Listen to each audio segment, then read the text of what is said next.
Okay, let's get down to it, boppers.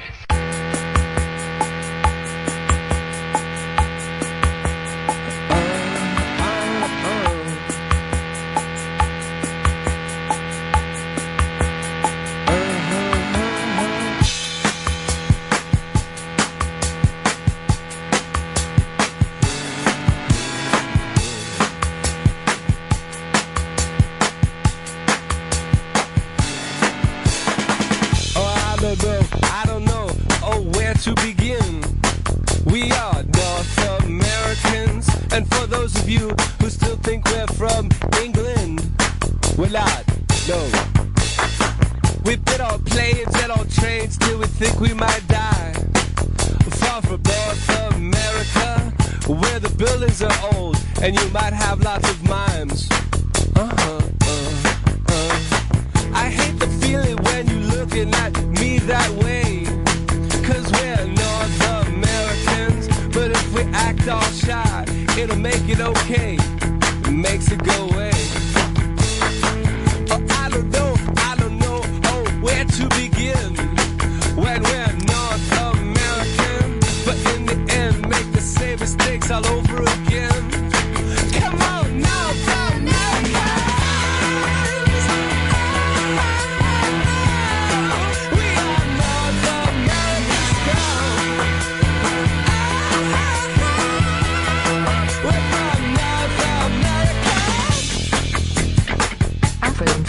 Yeah, buddies. It's Ron and Fez with the Ron and Fez look back specials that we've been doing all week. If you would like, head on over to the Interrobang and read some of the pieces that are up there. The Goodbye Ron and Fez collection of tweets. The Black Girl looks back at Ron and Fez. The Ron and Fez side character quizzes. I hit 45 out of 46. The advanced version, I haven't played yet. The Ron and Fez photo album. And up there today is the Ronnie B Quotes game from the Twitter, Ronnie B Quotes. The only place on Twitter that I enjoy going to read. And memed from the headlines, things we will miss about Ron and Fez. I'll be just playing Ronnie B Quotes because they make me giggle so hard. And I'll say this to myself, well, I really took the piss out of Chris Stanley on that one. I made it look like he's a drug addict and an alcoholic. But this is goodbye to the last of the remembrance of the Ron and Fez week. With me is Mr. Fez Whatley. Hi, buddies. Retiree.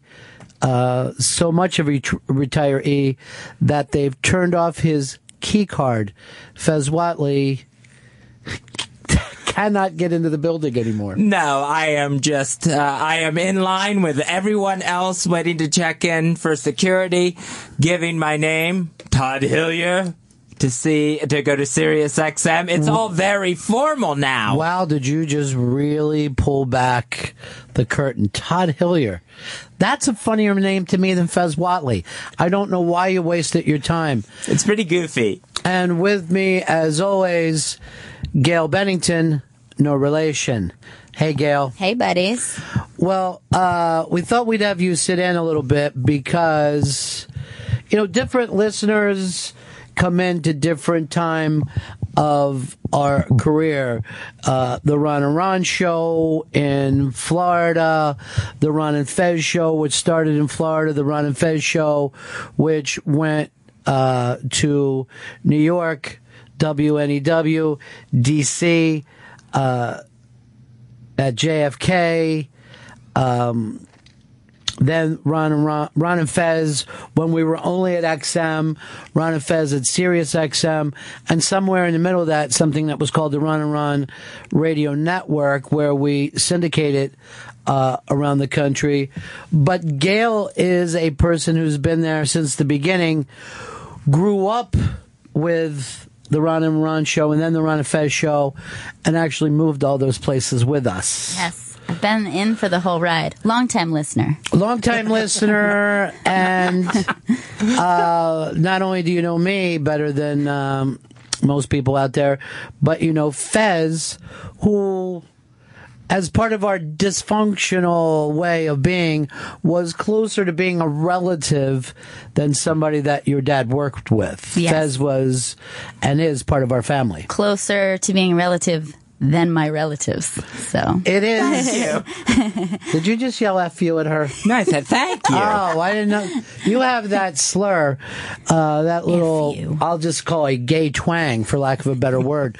But Great word. growing up with Fez, confusing, what? I mean, what was it like to have a radio character as, like you say, a relative? when I was really young, there were times that it was a little confusing, only because I was trying to navigate some of the bits. Like, I have a memory of getting really upset and crying to my mom because you were being teased. This is Ron and Ron days, and I think it was actually when it was like the Vulcan parody that you guys did. Yeah, the Vulcan parodies. And I didn't understand why everyone was being so mean to my dear friend Fez. Yeah, well, Fez, we used to do a bit called the Vulcans, where Fez, you played young Spock. Yeah. I was young Spock. And Ron Diaz and I were bullies. And the whole reason for...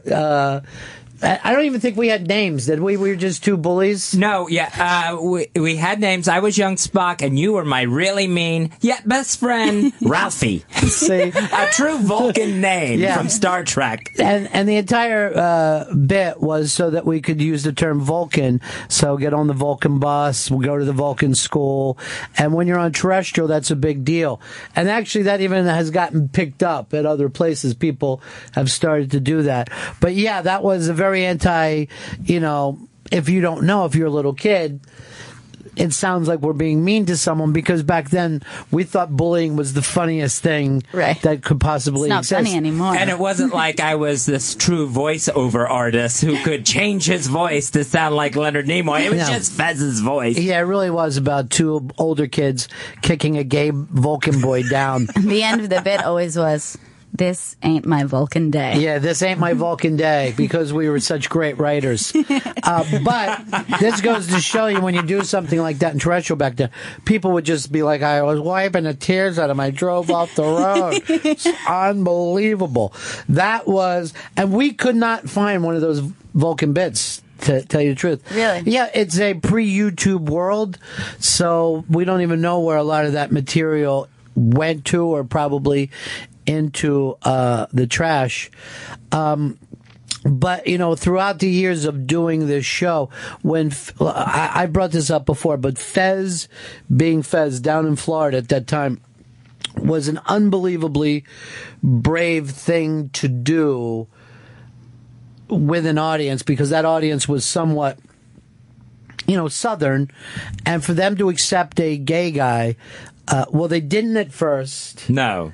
Then completely accepted him to a weird place of just you. You know what I mean? Like, I don't like gays, and if someone tries to get with me, I'll kill them.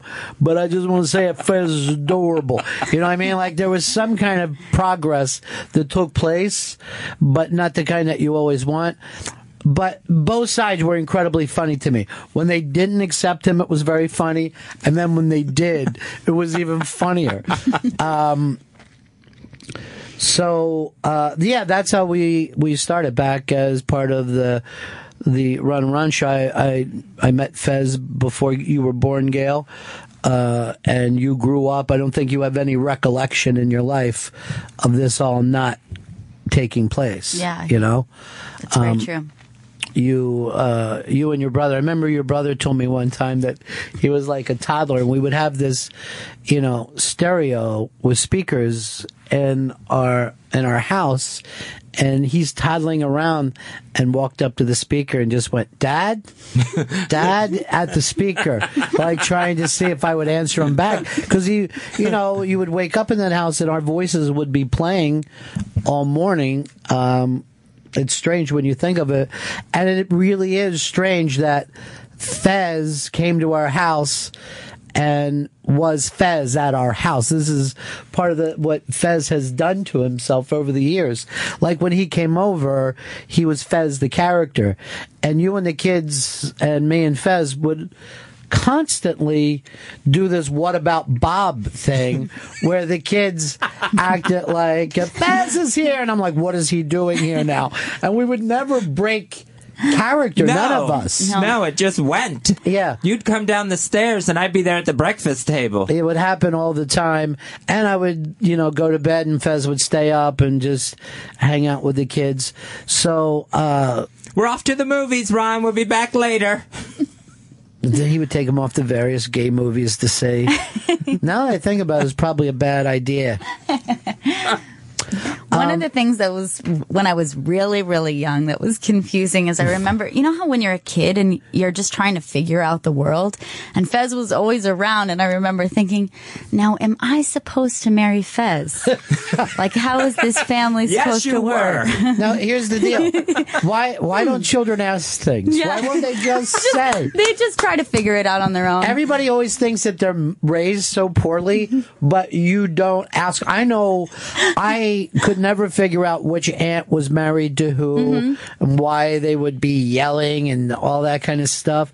But I would never ask my parents about it. It was confusing. I was like, I noticed that there's an age difference here, but I feel like this is where it's supposed to go in order for this to be a family. My grandfather's brother lived with him and my grandmother. It was always the three of them. And without even knowing the term, I just assumed as a little kid that was a menage. That they were just all three married to each other. They were, Toddy. They were. Yeah, that was a weird brother-on-brother thing that you picked up as a child. Things we're learning this week. Yeah. Just too little, too late. Too little, too late. But, people who listen to the show and they wonder, like, what is this dynamic between, Ron and Fez? And I can honestly say, as Fez is leaving and going away, I still don't understand it. I don't know that thing that, brought and kept us together. It should have never worked. Just absolute opposites on any sort of scale. Straight, gay, that sort of thing. And I was such a weirdo, and you're very cool, and it just should not have worked. You're not a weirdo. I'm extremely cool, but you are not a weirdo. But, there was never, other than the fact of being funny on the radio, I don't think that we've shared much else, but oddly, very little has mattered to us as much as that. So you could look at that of like, just that one thing, but it actually took up 80% of our alive time thinking, hey, could this bit work? Or, you know what I mean? Just our entire waking hours for decades came to, is this a conversation that we could have? Is this a bit? So in that case, we've had an immense amount in common. Just a ridiculous amount in common, because what other sane person would sit around and think about shit like that so much, It's probably not good for you. So here are a couple of bits from the early days of the Ron and Ron show. And by the way, we have a promo for the Vulcans. Yes. This was a quick promo for the Vulcans. You'll get a taste of it here. You're not going to get to hear any of the bits, but Fez found something. By the way, I haven't listened to any of this, so let's take a listen. Tonight on the Sci-Fi Channel, young Spock and the Vulcans hit the high seas. Hey, Ralph, how do you like my dad's new Vulcan boat?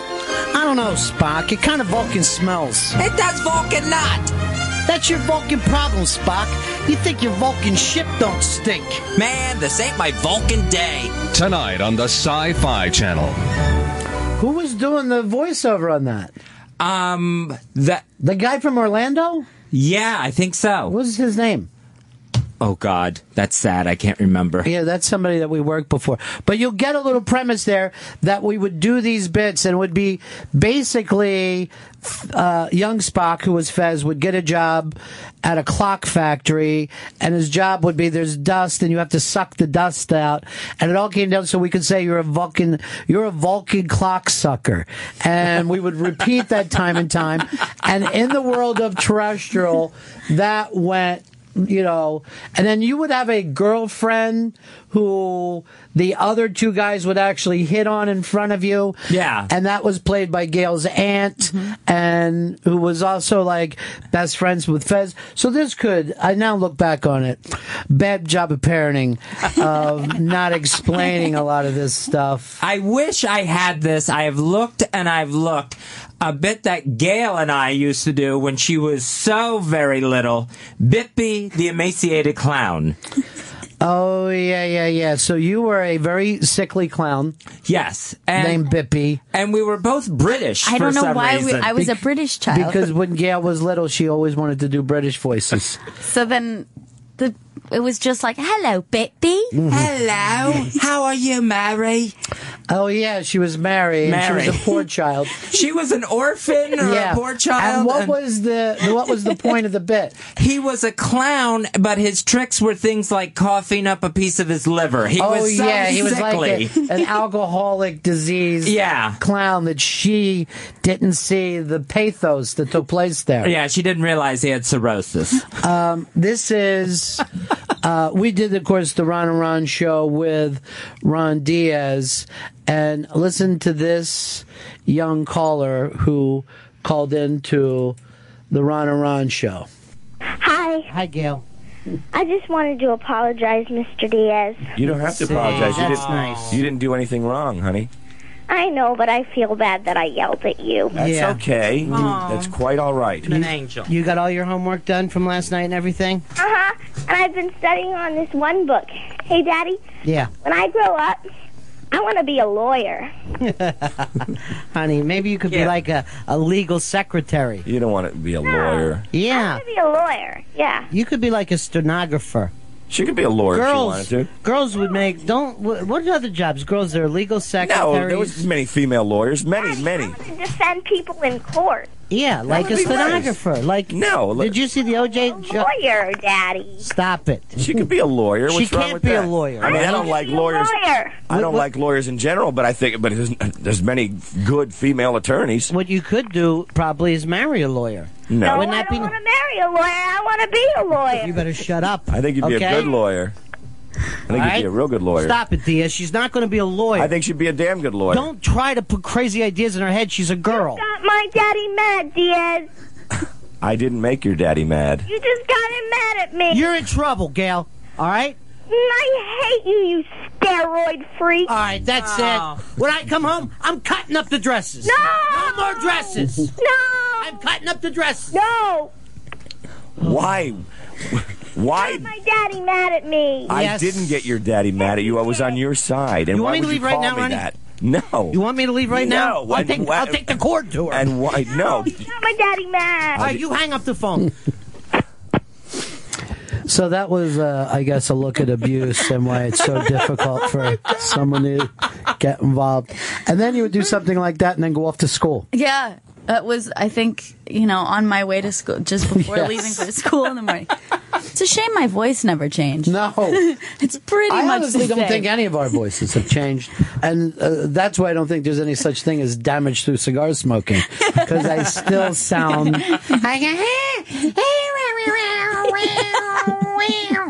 I remember when I started in radio, which was by mistake, which was just going in to promote my comedy club at the time, and they ended up asking me to stay after just a few, appearances, and suddenly I had a morning show.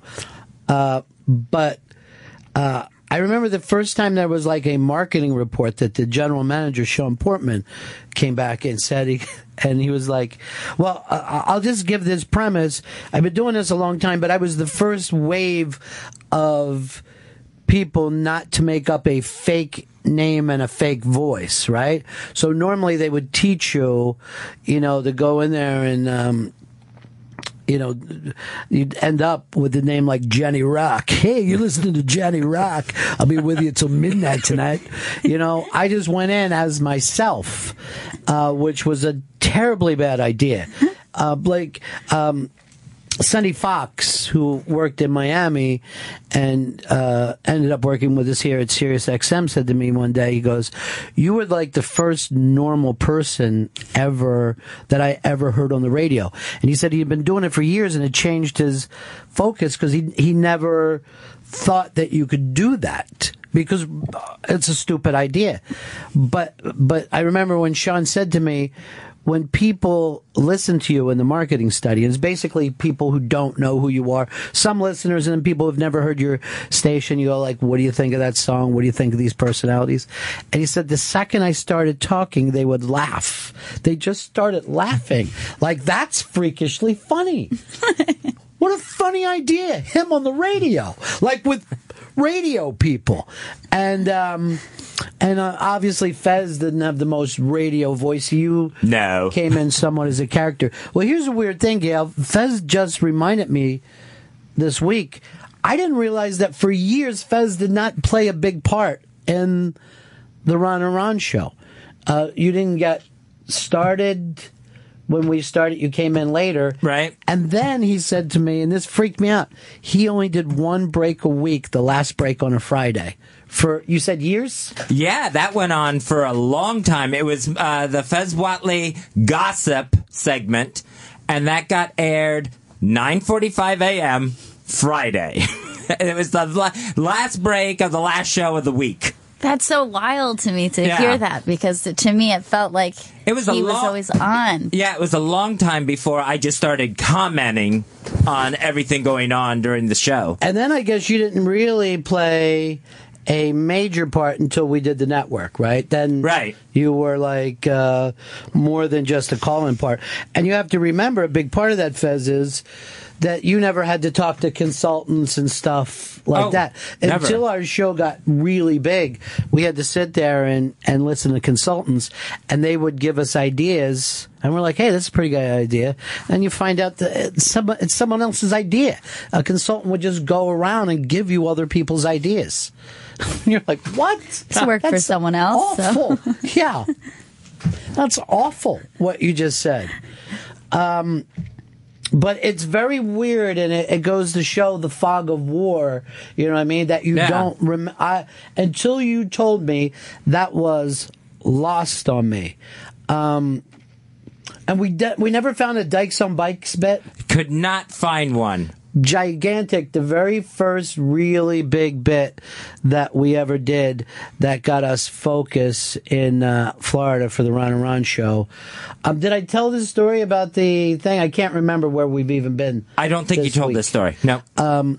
But I wrote up this bit called Dykes on Bikes, which was there's a gang in San Francisco called the Dykes on Bikes, and we did it. I did it with Dan Whitney. He came in and did a voice with me. I forget, maybe Steve the Helpful Guy did the voiceover. And I did it on a Saturday. And the whole bit was just like, hey, Wanda, hey, Joanne, let's take this big thing and put it into our vaginas. You know, and they would have orgasms, and it was just incredibly stupid. But I turned in and was like, here's a bit idea. And Fast Eddie goes, this is great, but we're going to do it properly radio-wise. He cut it with me and Ronnie. Eddie did the voiceover, and we put this bit, and we just started playing it on the air. Now, remember, at the time, I don't know shit about radio. I just feel like maybe I might do this for a couple months. I don't know. And it started to get very big, but in a way, you know, well, I remember one night, Gail, I had the comedy club, and we would do the same numbers every week. And I've been doing this for, and your mother remembers this differently. She remembers it almost immediately, but I remember there being a tipping point of like 3 or 4 months going away that I didn't hear any feedback about what I was doing on the radio. And then we walk up to the club one night, and there's just this long line that goes down the street. There's just suddenly everyone decided to go see this club. And it was like the first time in my life that I went, oh, we're going to have some money, I guess. We're going to have some success out of this. You know what I mean? But then we went and did this show that we promoted that was Mike and the Mechanics, and it was a birthday show for our radio station. And your brother hadn't even been born yet. Your mom couldn't come because she was pregnant with him. So we go down and do this, and the station had booked Mike and the Mechanics, and they just had that giant hit. Well, I forget what it was called. Your Father of Mine or something. No, that was Everclear. But your father died, and you hear your father, and it's all great, right? So we show up, and it was one of those hit songs that went into every radio format, and then we're doing a free show. So there's just a massive amount of people there. 50, 60, 100,000 people show up to the show. So the bit was Ron Diaz and I were going to come out, welcome everybody to this, bring up the other DJs from the radio station. We'd all wave, and we bring out Mike and the Mechanics, and everybody gets a free show. I'd never had done one of these before. So we show up, and the station is just so excited because they didn't pay Mike and Mechanics as much money as this draw was. No one knew 6 months before that this song was going to be so big, so there's all these people. So we started off by playing like a Dykes on Bikes intro, and when it hits the thing, we just see all these people like we're just seeing like 100,000 people going nuts, and I remember Diaz and I'm trying to think. I guess the program director, Carrie, were both like just looked at each other, right? And like the three of us were standing there, and they both like were like kneeling down, like, oh shit. And I'm like, what? And they're like, this doesn't happen. They do not care. And you just hear all these people go, Dykes on Bike. And then they introduce us, and the place goes crazy, right? Like we were the Foggy Bottom Boys. and like everybody at the radio station, you try for years to get something going, and it had all worked out. So it wasn't long after that you came and joined us, Fez, and it's just been this long, crazy piece. We found a bit from that era, Wrong Number. We used to be able to take wrong numbers on the air all the time, and this is one that followed us around for years that people kept requesting, and I never could figure out why. It's Wrong Number from Singapore Airlines. Yeah, good morning. Is this Singapore Air? I'm sorry? I'm calling Singapore Air. Yeah, you're on. I need to give locator number so I can give ticket number. All right, where are you located right now? We're in Louisiana. Okay. Let me get your locator department. Okay. All right. Hello, Singapore Air. Yes, this is Charlotte at Experience. Hi, Charlotte. I need to give you Can you hear me, Charlotte? Yes. You talk a Singapore Air. Okay, let me call back. I can't hear you. Oh, I talking very good. Oh, okay. Can you hear me? Yes. For Singapore. Let me give you a locator number and pull What? the record. Let me call back. What? I hear you very fine. Okay, locator number. Yeah? Is James. James. 5. A. 2. Who? Z as in zebra. What? Z as in zebra. Zebra. Y yellow. Wait. You can bring zebra here. This is airline company, not zoo. You drive me crazy. No, I'm trying to give you ticket numbers for a reservation. Oh, one moment, please. My manager is here. He's very gassy. Hello. Yes, this is Charlotte at Experience Travel. Yes, ma'am. I'm trying to give somebody a ticket numbers for a reservation. Give it to my manager. He's very gassy. Will you go? Excuse me. Will you go just clean up the bathroom? Sure. All of a sudden, I'm your little gopher boy. Excuse Go me. ahead, please give number. I can take your numbers. Okay. It's locator number is. I'm sorry. We just had. Oh God. Number, please. Oh God, it's coming Hello? back on me. Hello. Is this an airline? Oh, Singapore. Yes. Okay, can I give you a locator number? Please. That's up to you. I mean, All right, go ahead. I've had a pencil for 10 minutes. Well, I've been waiting to get somebody. It's James. James? A is in apple. A apple. 2. Z zebra. What? There's no zebra here. Start This airline, not zoo. You drive me crazy. Is there anyone else that I can talk to? Is there anybody there I can talk to? Oh, I see, because I'm not from this country, right? Oh, pardon me. I've never had this problem before. It's very embarrassing. Oh. Do you have a fax number? I can Yes. fax it to you much easier. Yes, it's 5. Hello? Yes, ma'am. 5, Yes. 2, Z is in zebra, Okay. H, like in Hebrew, like in Hebrew. Okay. Wait, hold on, my manager, he's... Okay, hold on. Wait. Let me have my manager talk to you. Just a moment, please. Please do that. Oh, man. Hello? Yes? Yes, we need to give you a record locator so that you can pull up your record for ticketing. Oh, okay, go ahead. J. 5. A. 2. 2. Z. What? What was the last letter? Z. The last letter in the alphabet. What's that letter? Z. As in zebra? Right. This is no zoo. This is airline, you crazy lady. Y. Y is the next letter. Why you want to bring zebra to airline? Will you please pull up this record locator so we can tick it over? Hello? That's my manager. He very gassy. Would you pull up the record, please? Huh? Would you please pull up this record so we can put a ticket in this record? Yes, give us number, please. I just gave it to you 5 times. Now, do you want this ticket number or not? Ma'am. Do you know who you're doing business with? This is Singapore I'm doing Air. business with a bunch of jerks right now. We've given this record. Hey, you listen to me. I gonna cry.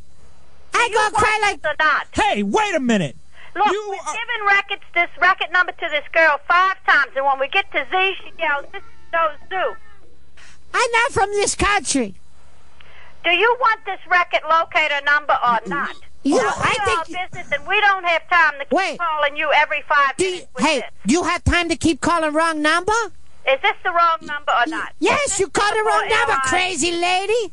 Is this Singapore Airlines? No. Well, what is this?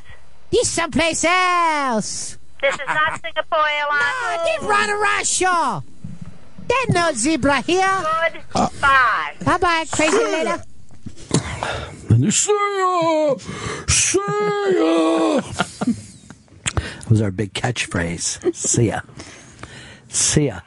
That as well as let the puppies breathe. Quite the thing to be proud of. It is Ron and Fez look back from different times in our long and storied history of doing a show together. Fez, you kept some of these. And that takes us up to the place of the Nature Boy. Nature Boy became your big go-to bit when you weren't being Fez Whatley. Then you were the Nature Boy. Yeah, so anything that came up in the news got attacked wrestling promo style. Wrestling promo style, which again, you have to go back to remember, when we were doing this and having wrestlers on the air, it was that ugly period after the ABC show where, you know, if a wrestler would come on, this is fake, right? What you do isn't real. And we never broke kayfabe. We just constantly acted like wrestling was real, which is now what everybody does. Everyone just says, yes, we get it. Let's move on. But back then, like Hulk Hogan couldn't go on shows because they would just... Hulk, why don't you just admit right now that you're not the champion of anything but a pretend thing? You know, we just didn't give a shit about that. Yeah. And to embrace the Nature Boy like that, Ric Flair, who was a hero of Fez's. You have to always remember where bits come from. Fez used to do this only for us in the hall. And who did you used to do it about? I would do it about Charlie Logan. Oh, yeah, any PD that we ever had. You piece of garbage. You're trying to tell this to the Ron and Show. When they would rip up papers and shit and throw it in their offices. But you will hear a much younger, healthier nature boy. Here's the story of a lovely lady, our little Margie. You had it all, Marge Shot. The glamour, the money, a fleet of pre-owned vehicles, and a Major League Baseball franchise. And now, you fat mess, you blew it. We tried to protect you, Marge. You were part of the elite. Names like Steinbrenner, Turner, Augie Bush. Sports legends like Diaz, Bennington, Nature. Absolute sports royalty. And now, in the blink of your bad eye, it's all gone. It's gone. Why? Because you couldn't keep that big, gaping trap of yours shut, and I'm talking about the one on your face. You had to let loose with the racial slurs and the Hitler comments. Granted, Marge, you didn't say one thing that each and every individual standing here hasn't said before. Marge, you were preaching to the choir. But that's the difference between you and us. We know we're smart enough to keep the racial slurs and the ethnic labeling in the locker room and on the field where they belong. Not on ESPN2. Not on the cover of Sports Illustrated, you stupid piece of shot. And now, Marge, don't say you're out just because you're a woman. We checked into it, and the medical tests were inconclusive. You're gone, Margie. And so are all the perks and privileges that went along with you. No more all-you-can-eat team buffets. No more dogs allowed at Riverfront. If we even catch sight of that pooch, there's gonna be a puppy pile driver on home plate. And Marge, the beer farts will no longer be tolerated and passed off as simply part of your down-home charm. Bottom line, get out, Marge. Tiki Bob will be by to pack your things. Head to the parking lot. I'm sure you'll find other work. You could be the before picture in a mess in Gilead. You were the big red machine, at least once a month, Marge. But now the ride's come to an end. We're taking over the Reds. And you may not like it. But today, and until the 1998 season, you will learn to love it. Why? Bottom line, we are the best thing going today. Woo!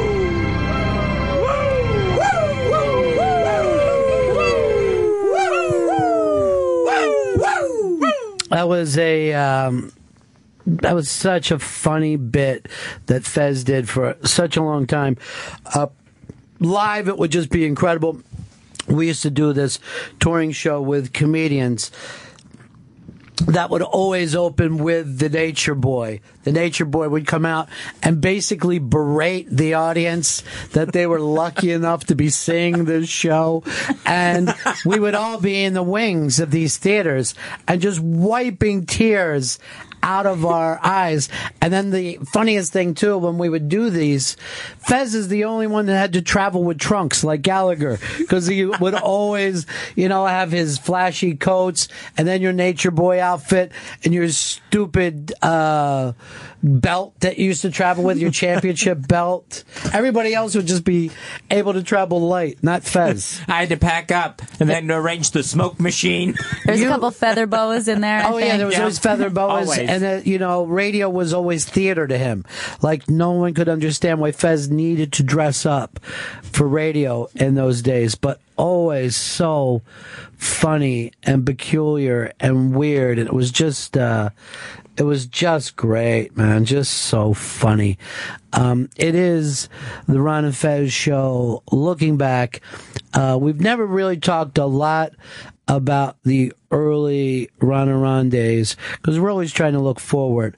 But we had so much fun, Fez, doing that show. Ron Diaz is really, to me, one of the great broadcasters that I've ever met. Just could do anything in broadcasting. Is one of those guys that he could do a rock show, but he could just as easily go and do play-by-play at a baseball game or a parade. It just didn't matter what it was.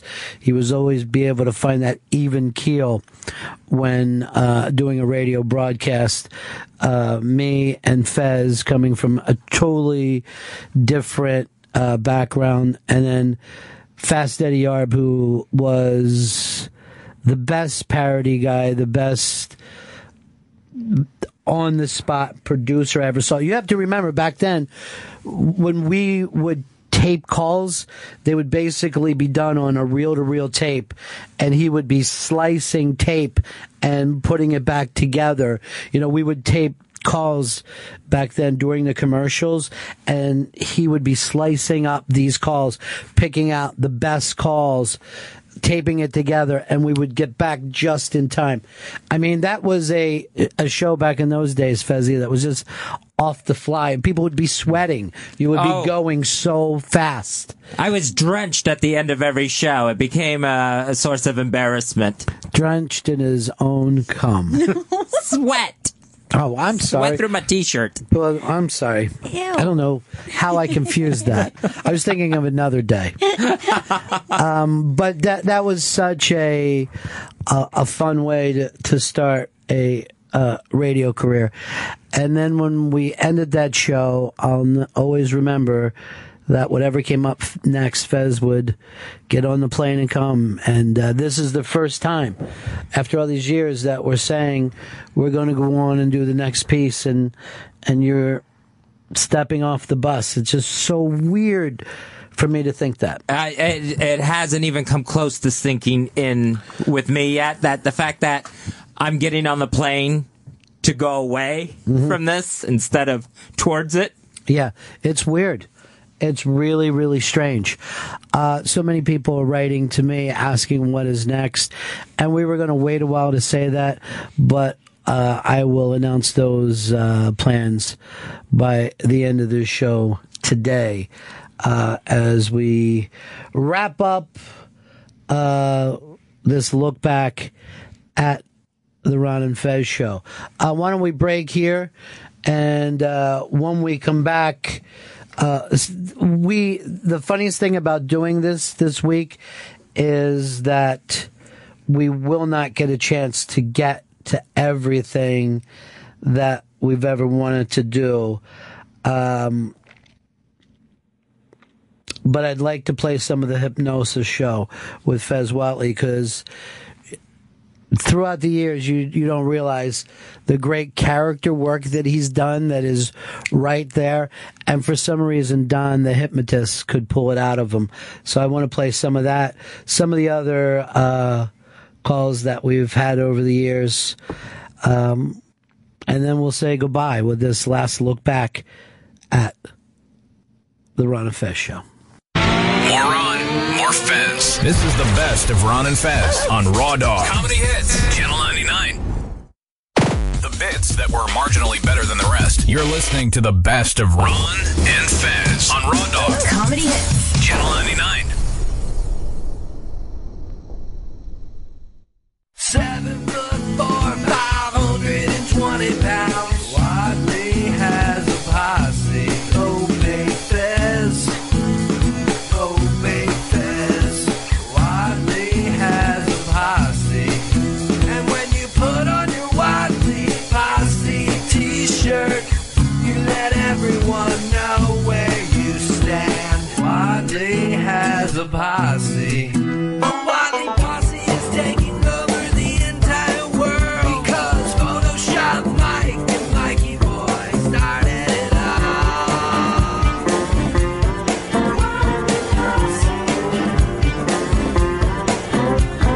Chain Cold Gang wouldn't have done what they did if Fez had a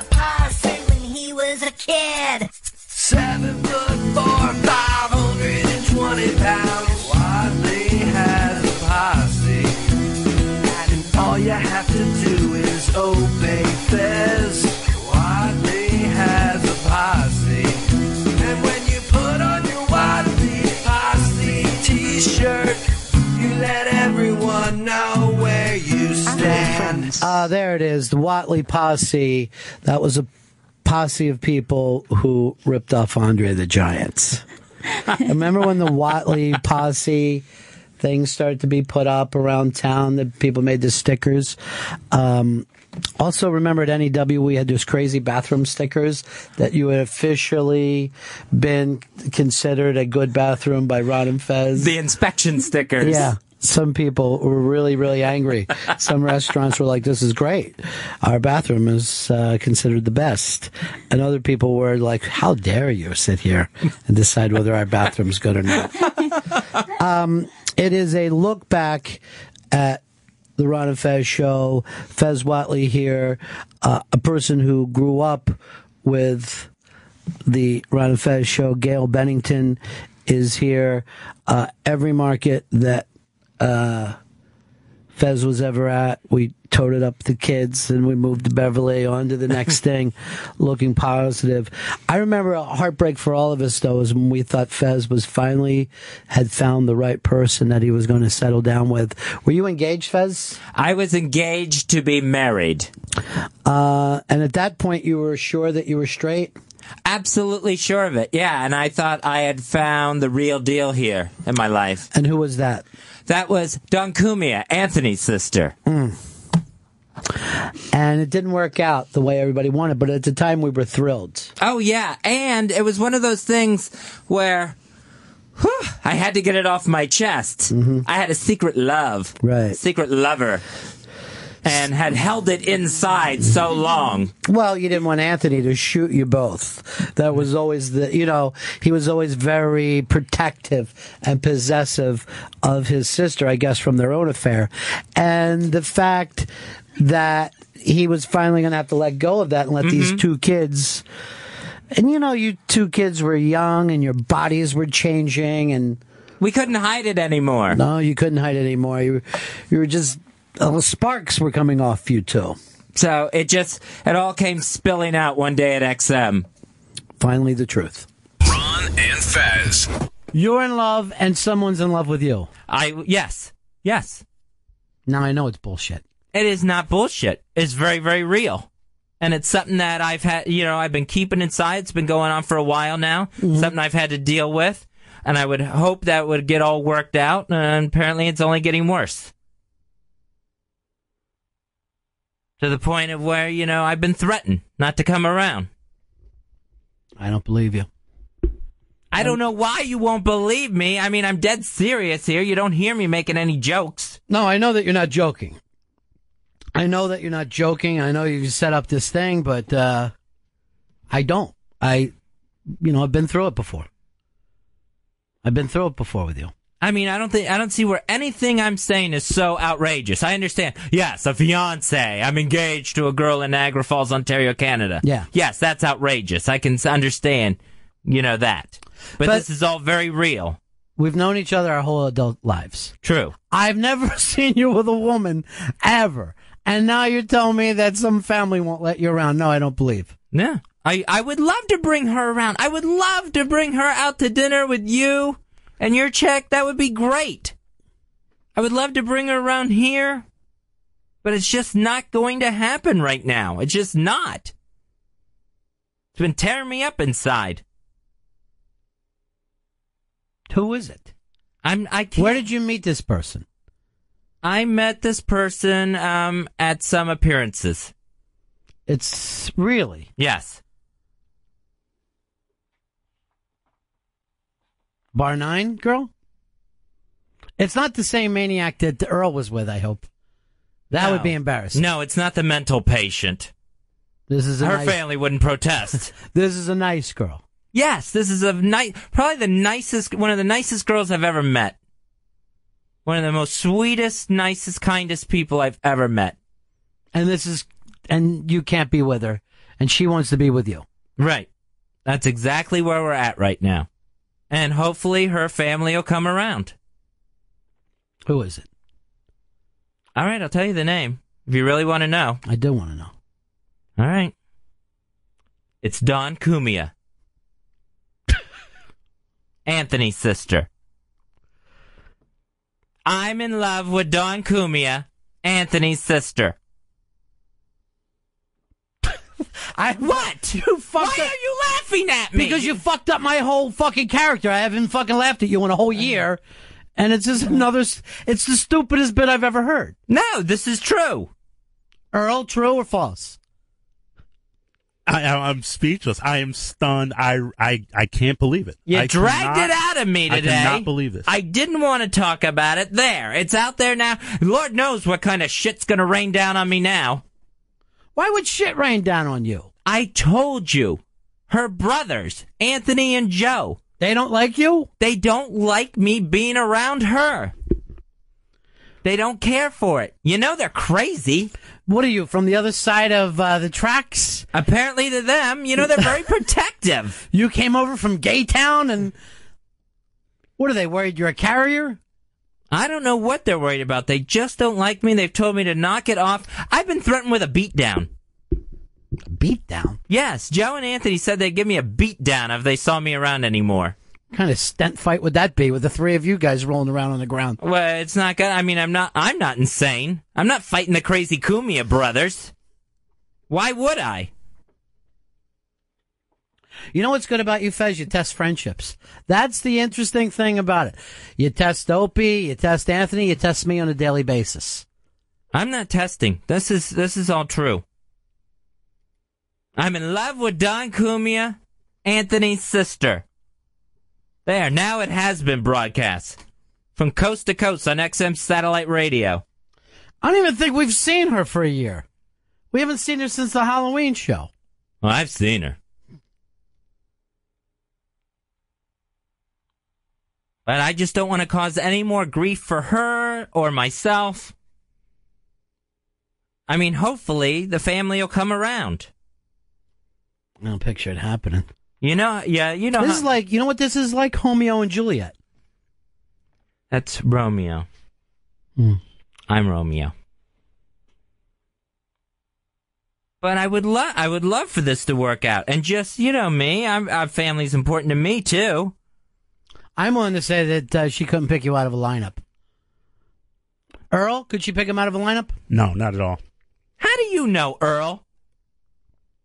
Why don't you just go jump back on Girl Interrupted? Good one. So there. Now it's out there. Now everyone knows. And you know what? You were right. I'm glad everybody knows. Do me this favor. Tell me what town she lives in. You don't know. I know. She lives out on Long Island. You don't know. You don't know a damn thing. You know nothing about her. I know plenty about her. I know all kinds of things about her. I know she loves her little dogs. Ace and Noel. It's true, Earl. She is a big animal lover. I got her those little dogs. Those were a gift from me. Did you know that much? I don't know anything about this bad bit. It's really a bad bit. And Earl's got the big eyes over there. Like he's scared shitless. I know she loves singing karaoke. I love to playfully tease her about her mediocre bass playing.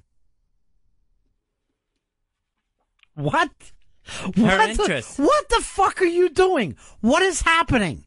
You told me I didn't know anything about her. You just said the term mediocre bass playing. Yes. She's not that good. She's what? She's not that good. I don't want to insult anyone, but to me, it's one of the more irresistible things about her. I don't believe it at all. I'm fucking real. You really fucked up my character. Seriously. You hurt my feelings by laughing in my face about this when I come to you for help with things. The next time I laugh, let me just do this and point at you for being fucking bizarre. Don't. I know she loves her little godson, Anthony. Earl, is he even serious? How weird is this weirdness? I am speechless. This is too weird even for me. This is so out there. I am in love. I am in love with Don Cumia, Anthony's sister. I don't even know what to say. It's even too odd for me. It's too fucking odd for me. And I like it when we sit down and we'll watch a Farrelly Brothers movie. A who? Farrelly Brothers. Okay. That's her favorite kind of movie. We'll sit down and watch Kingpin. She loves it. when we were able to be together. Hopefully now all the sneaking around won't happen. Did you just say stinking around? Sneaking around, Okay. which stinks. Stinks to have to do it. Oh, I understand. I understand. And in fact, I'd like to throw out a song right now, if I could. A song for my girl, my chick, Dawn Cumia. It's one of her favorites. Ellis Paul, World Ain't Slowing Down. Ain't slowing down for me and you, DD Rocks. What did you say? That's my nickname for her, DD Rocks. I found you sitting on a suitcase crying. Beneath my feet I feel the rumble of a subway train. Yeah. I laugh out loud 'cause it's the one thing I hadn't been trying. Yeah. The train came in breathless, the passengers restless. She said, baby, you'll never change. It's our song, You Dawn. gotta get going, you gotta keep going. I miss you so much, baby. Don't forget my balls. Ron, please. I like tickling the balls. Ron. That hurt like a dick in the ass. Okay, stop. Stop with the soundboard. I just want to say, I like tickling the balls. Come on. Would you knock it off?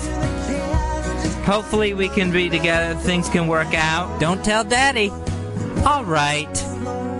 Would you please quit pushing those buttons? I'm trying to do a little romantic shout out here. And check out my man titties. I just want this to Ron, stop it. I pissed my pants and there's not a thing you can do about it. Don't play that anymore. I'm trying to shout some things out here, please. I'm done. Thank you. Stupid soundboard Fez. I'm just saying that hopefully, Don, one day I can win your brothers over. The crazy Cumia brothers. And I won't have to fear for my life every time I try to see you. Hey, who's up next for teabagging? Okay, Ron, would you stop?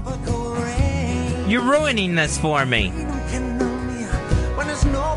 This is really important to me, and I want Dawn Cumia, Anthony's sister, to know how important she is to me. My erection will point the way. Come on, that's not helping. It's just gonna get me in more trouble. This is not a soundboard. Ron, stop it. Please stop it. Go ahead. I won't do it again. I promise. Thank you. So I just want to play this for Dawn. Boy, howdy, my asshole hurts. All right, would you stop it? my Get ball. off of there. You make me. Okay, I'm bending over. Where's the surprise? Get your fingers off. off there. Jesus Quit Christ. pushing the buttons. Damn it. Fucking pinched me. I asked you to stop. Who pinches? It's like having a goddamn 3-year-old retard come after you. Why wouldn't you stop? Why did you pinch me? Why wouldn't you stop? Why did you pinch me? Why wouldn't you stop? I asked you for... Ow, cowbell. Son of a bitch. Well, how do you think I feel? It's like I've been bit by a chihuahua. Ow! Man! Oh! That hurt! Well, how do you think I feel? All Starting you to got welt. was a pinch! Starting to welt. Still, Starting to welt. I didn't hit you with metal. Metal that cows wear. You want to start your song again? I'm sorry. Could we start it again, Earl? Please? This is for the greatest gal in the world. Just say what's in your heart, Fez. Dawn Cumia, Anthony's sister. Who I just appreciate her patience.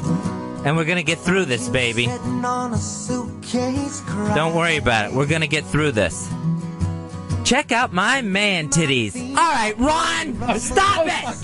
Don't fucking do it. I'm serious. I am serious. I'd rather you punch me than goddamn pinching. I got the pinchers right here, man.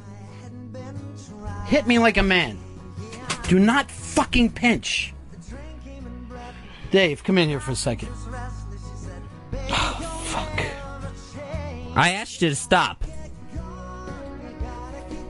Oh, Jesus! That's because I'm fucking hurting on my arm. And I hate the fact that you're over there with no pain. I'm doing Looks like the Civil War around here. All right, go ahead, Fez. You were saying this is your song? Yes, this is our song. Mine Ours? and Dawn's. Oh, I thought you meant yours. No, not mine and Ron's, mine and Dawn's. And I just hope she can wait. Because everything's going to be good one day, baby. It's all going to be good. There's 7 dicks in my ass, and there's always room for 8. All right, that was an accident. Seriously. I don't think it was an accident. Would you please just stay off of the instant replay there in the soundboard, Fez? This is not a soundboard. It is too. I hate fucking pinching. What is this song, anyway? This is Ellis Paul, World Ain't Slowing Down. See, I think only a gay guy would like this song. I love this song. Exactly. This is our song. Listen to these lyrics. You remembered my balls. That's gay. That is not on the Don't song. fucking do it. I'm fucking serious. I'm serious. Quit playing with that. All right, with the soundboard, Fez. Promise me, if you're mad, you punch. Punch me. Don't pinch. Promise me you'll stop playing the soundboard, Fez. You have my word. All right, thank you. I'm one fat baby. All right, man, come on. Don't fucking do it. I swear. Come over this board. I think it went well anyway, regardless. I think it got all ruined. Trust me, it was nothing I was planning on doing today. Well, look who's on the phone here, Fez. What you say is your girlfriend. I say is a gigantic lie. Well, we'll see who's telling the truth, won't we? Here's Dawn. Hey, Dawn, you're on the air, darling. Hey, guys, how's it going? Hi, Dawn. Hey, I'm a little shocked. I got like an emergency phone call. I got pulled out of a meeting at work. Yeah. And I understand our secret's out. Oh, jeez. Please do me a favor. Do not play along with the psychotics weirdness. I am so sorry it happened this way, Dawn. Wow. My Donnie. Me too. My Dee Dee Rocks. I am so sorry. What's that even mean? It's just a nickname I have for her. Dawn, what's that mean? What, Dee Dee Rock? Yeah. Well, my middle name also begins with a D. Fezzy would know that. Yes, Fezzy would know that. Sure. Dawn, what do you do for a pinch injury? A pinch injury? Yeah, I just got pinched. So you're back. You're backing Fez up with a psychotic lie. What lie? You are acting like you like Fez. Oh, come on. Who wouldn't? Thank you, Dawn. A woman. Thank you. I appreciate that. He's adorable. And now I'm just worried now because you're insane brothers, the crazy Kumia brothers. Well, they are crazy, and pinch them. If they really get crazy and you start pinching, I guarantee you they'll stop. I'm not going to be able to pinch both of them and stop them. They're insane. Did you break the skin? Maybe a blood vessel underneath. And then there's all the HR department there at XM and everything. Yeah, there's trouble. All right, so you back them up on this. You two want to be together, but your brothers, Joe and Anthony, won't let you. Well, you know, Italian boys. Exactly. They're so protective of her. Mm-hmm. I know. I'm the same way. I have brothers. I have brothers who are protective of me. I don't know why. That's what brothers do. All right, Dawn. I'm stunned here. I'm absolutely stunned that this lie is going to go on like this. I'm stunned that you didn't believe me. Now I guess I have to. I just feel look like at that welt every time. I think a real man can apologize to his friend. Thank you. Earl, do it. I'm sorry, Fez. There we go. Dawn, I apologize to you, too. Well, I appreciate it, Ronnie. All right. Bye-bye, Okay. honey. Listen, I'll talk to you later, Fezzy. I can't believe this. Bye, baby. Bye. God, What? That was disgusting. We're a man and a woman, and we're doing what comes naturally. If I could get this song out and say what I really feel this time, I would appreciate it. Thank you, Dawn, for coming to my defense today. Found you sitting on a suit. You know, why does my back smell like chlorine? All right. You make me feel like a natural bottom. Now, lend me your meat flute and I'll play you a song. Time out, my bung is dripping. Why are you playing the soundboard, Fez, again? Coming up in just a few moments, Fez, the genius behind ECW. That's right, ECW General Manager Paul Heyman will be in studio with us. We'll be right back, Ron and Fez. You'll never change. You gotta get going. You gotta keep going. And the war ain't slowing down. Ron and Fez. Fez loves Dawn. Don't want man-ass anymore. Could it be she's made him go from gay to bi? And did I hear him say on that radio yesterday that he no longer wants to fuck a guy? She's 41 and Fez calls her his lady. Earl and Ronnie say that he's gone crazy, 'cause he talks as if they've both been making plans. But does he know that Dawn has female glands? In his younger days, Fez never would have wanted Dawn. A prettier woman he'd have passed up for schlong. But there's something new that he might wanna try. Dawn strapping it on and taking him from behind. Fez loves Dawn, don't want man-ass anymore. Could it be she's made him go from gay to bi? And did I hear him say on that radio yesterday that he no longer wants to fuck a guy? Fez loves Dawn, don't want man-ass anymore. Could it be she's made him go from gay to bi? And did I hear him say on that radio yesterday that he no longer wants to fuck a guy? Fez loves Dawn, don't want man-ass anymore. Could it be she's made him go from gay to bi? And did I hear him say on that radio yesterday that he no longer wants to fuck us? This is the best of Ron and Fez. Ron and Fez on Raw Dog Comedy Hits. Channel 99.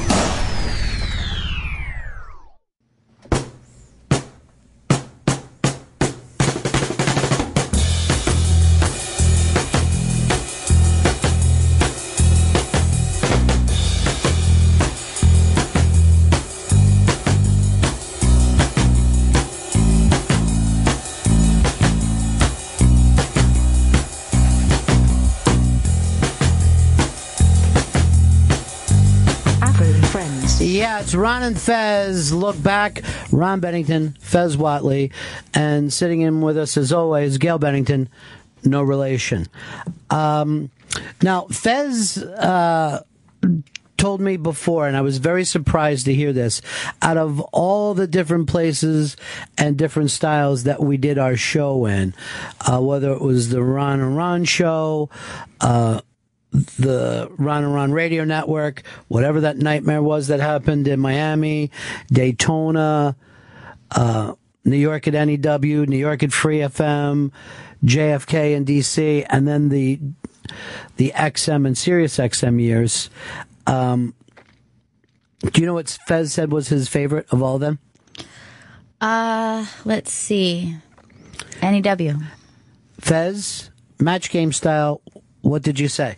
I said WNEW. Now, why did you think that was his favorite time? I would say just because it was like a really exciting time. It was completely mind-blowing, just like showing up here in New York and just like the thrill of all of that and everything you built together in Daytona was like you were working this thing out, and right, it was like that time had just paid off. It was It was a really crazy time. It was a really insane, fun time. But I always thought that you would have went with the big character bit at, let's say the Run Around Radio Network, because I remember, and I always thought this was kind of odd, when we got to New York, Fez put away the Fez hat, you know what I mean? Mm-hmm. And was this other type of guy. And it's weird, like when you do something, when you do a show with someone and they make a change like that, you just have to go, oh, okay, I get it, and start to figure out how you change in that. And that was so interesting. Maybe wouldn't be interesting to anybody else who's on the outside, but interesting to the people who are in the room, where he just decided, I'm going to work from a different place. I'm pushier. I'm bossier. I'm, whatever. I'm a person who's not taking shit off of anyone, That was never Fez in Florida. You would, you were running your own game then. And then when we went to DC, that guy was gone. You know what I mean? It was the new anxiety troubled Fez, And the guy that I was in Florida had changed to this alpha male at NEW, and then went into, I don't know, I don't like to, I don't want to. And it was just when I think of those three changes, I don't know how I didn't go nuts. You know what I mean? It was just so different. It was a little schizophrenic there. But you don't realize that at the time. Nobody is going, this is what's happened. But when the station blew up in New York after the famous Sex for Sam thing, and we went to DC, it was just such another chapter for me. But Fez took it so hard and imploded himself. And I don't know if you've ever really come back from that. I always wonder what would happen if that, the Sex for Sam thing didn't happen, or if Fez would have just taken the thing and just rolled with it. Either way seems strange. Yeah, at WJFK, it was really glimmers of the trouble to come, where it would start with just losing my place in the middle of a conversation. Yeah, I don't think that they were glimmers. For me, it was a total change of personality. And I remember that started the thing that I'll always apologize to you for, Fez, of not knowing how to handle someone else's mental illness. If I could do anything over again, I would have figured out, what do you do when somebody else has those kind of problems? Because I don't think I helped you even slightly along the line. No, that's when I started. Well, I couldn't help myself, and I couldn't expect you to help me because I couldn't figure it out. Trying every kind of antidepressant and anti-anxiety drug. They all were bad on you, too. They were just physical nightmares as well as mental ones. But that would be the strange thing for me as I look back on this, is what do you do when your best friend implodes? You know what I mean? And I don't mean that in a bad way. I mean it is, what do you do? There's so many different things. I don't think I ever did one correctly. But it always reminds me of, like, you ever see one of those war movies and the guy gets shot and his buddy just throws him over his arm and they start to go? What if that goes on for another 10 years? You know what I mean? And like, you don't get to a medic, and you don't, and the buddy is like, seriously? You're still shot in the stomach? You're still complaining and bleeding? Still? So I wished I would have handled all of that better. And, looking back on it, should we have let you retire 10 years ago, or 6 years ago, or 7 years ago, or even when the company started to bring it up? We battled it every, single time of whether this works or not. I'll never know what the right answer is, and I totally want to make amends to you and apologize for any of the things that I've done and said that were wrong. And I know there's been plenty. I appreciate it, and I don't want to take away from your amends, but I feel like that was a Fez thing that I just could not find my way out of the forest, and I don't think you could have said the right thing. I don't think it was possible to come up with an answer to that. Great. So then I live a life of failure, and there was no way around it. There was no key to this. There's no way out. For me, it was so strange, the D.C. time, because it was the time that I had stayed in New York and you guys went on to D.C. So I feel like I never really could I still felt like I was catching up for all the changes that happened in D.C. It's like I wasn't there in that moment. It happened almost immediately. I remember. Maybe it was my fault. In a lot of ways, it was your fault. Should have came to D.C. with you guys. I've been afraid of changing. But this is what a life becomes. Like, for some reason, like, if you watch a movie, people just sit around at the end of something and they're like, let's celebrate the good times. But I honestly think that you have to celebrate and accept the bad times as well. And when the bad times started to really outnumber the good times, like, for me, I still to this day can't imagine showing up at the radio show and not wanting to have fun. You know what I mean? Like, when the mics come on, I don't understand that. I don't know what I'm there. It would be like being a little kid and going to the birthday party and seeing the cake and starting to cry for me, So I've never comprehended why you had so much fun doing this before. And then again, not later. And there was still always really bright spots in the middle of this. This is a piece from D.C., Fez, when we pretended that the station was flipping to Spanish because another station in town had flipped to Spanish that day. So we started our show acting like we had flipped to Spanish. And because everybody in town was aware that another station had flipped, they all bought in 100% that we at WJFK had gone Spanish. Now, Chris wants me to alert to everyone, the audio quality sucks here. But Fez, you really wanted to get this piece on because you always liked showing off your Spanish. My 4 years of high school Espanol. Ron and Fez.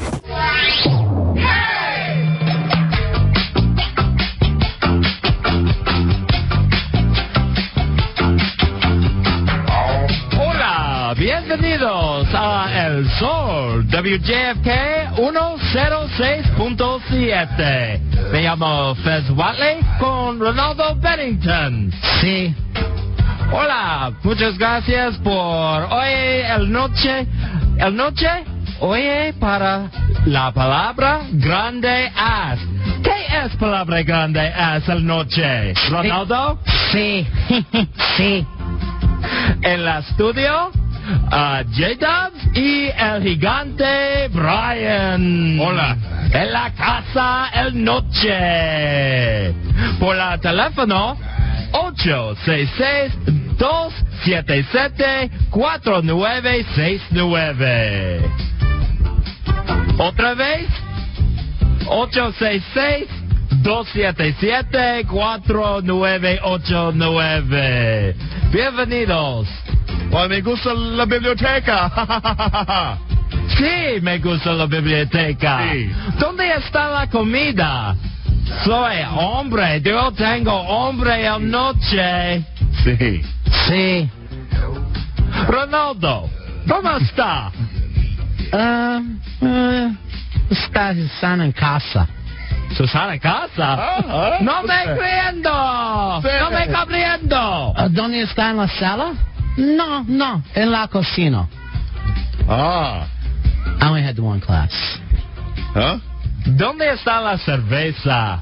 Sí. Sí, cerveza. Congratulaciones, celebraciones. Hoy es el 12 de enero.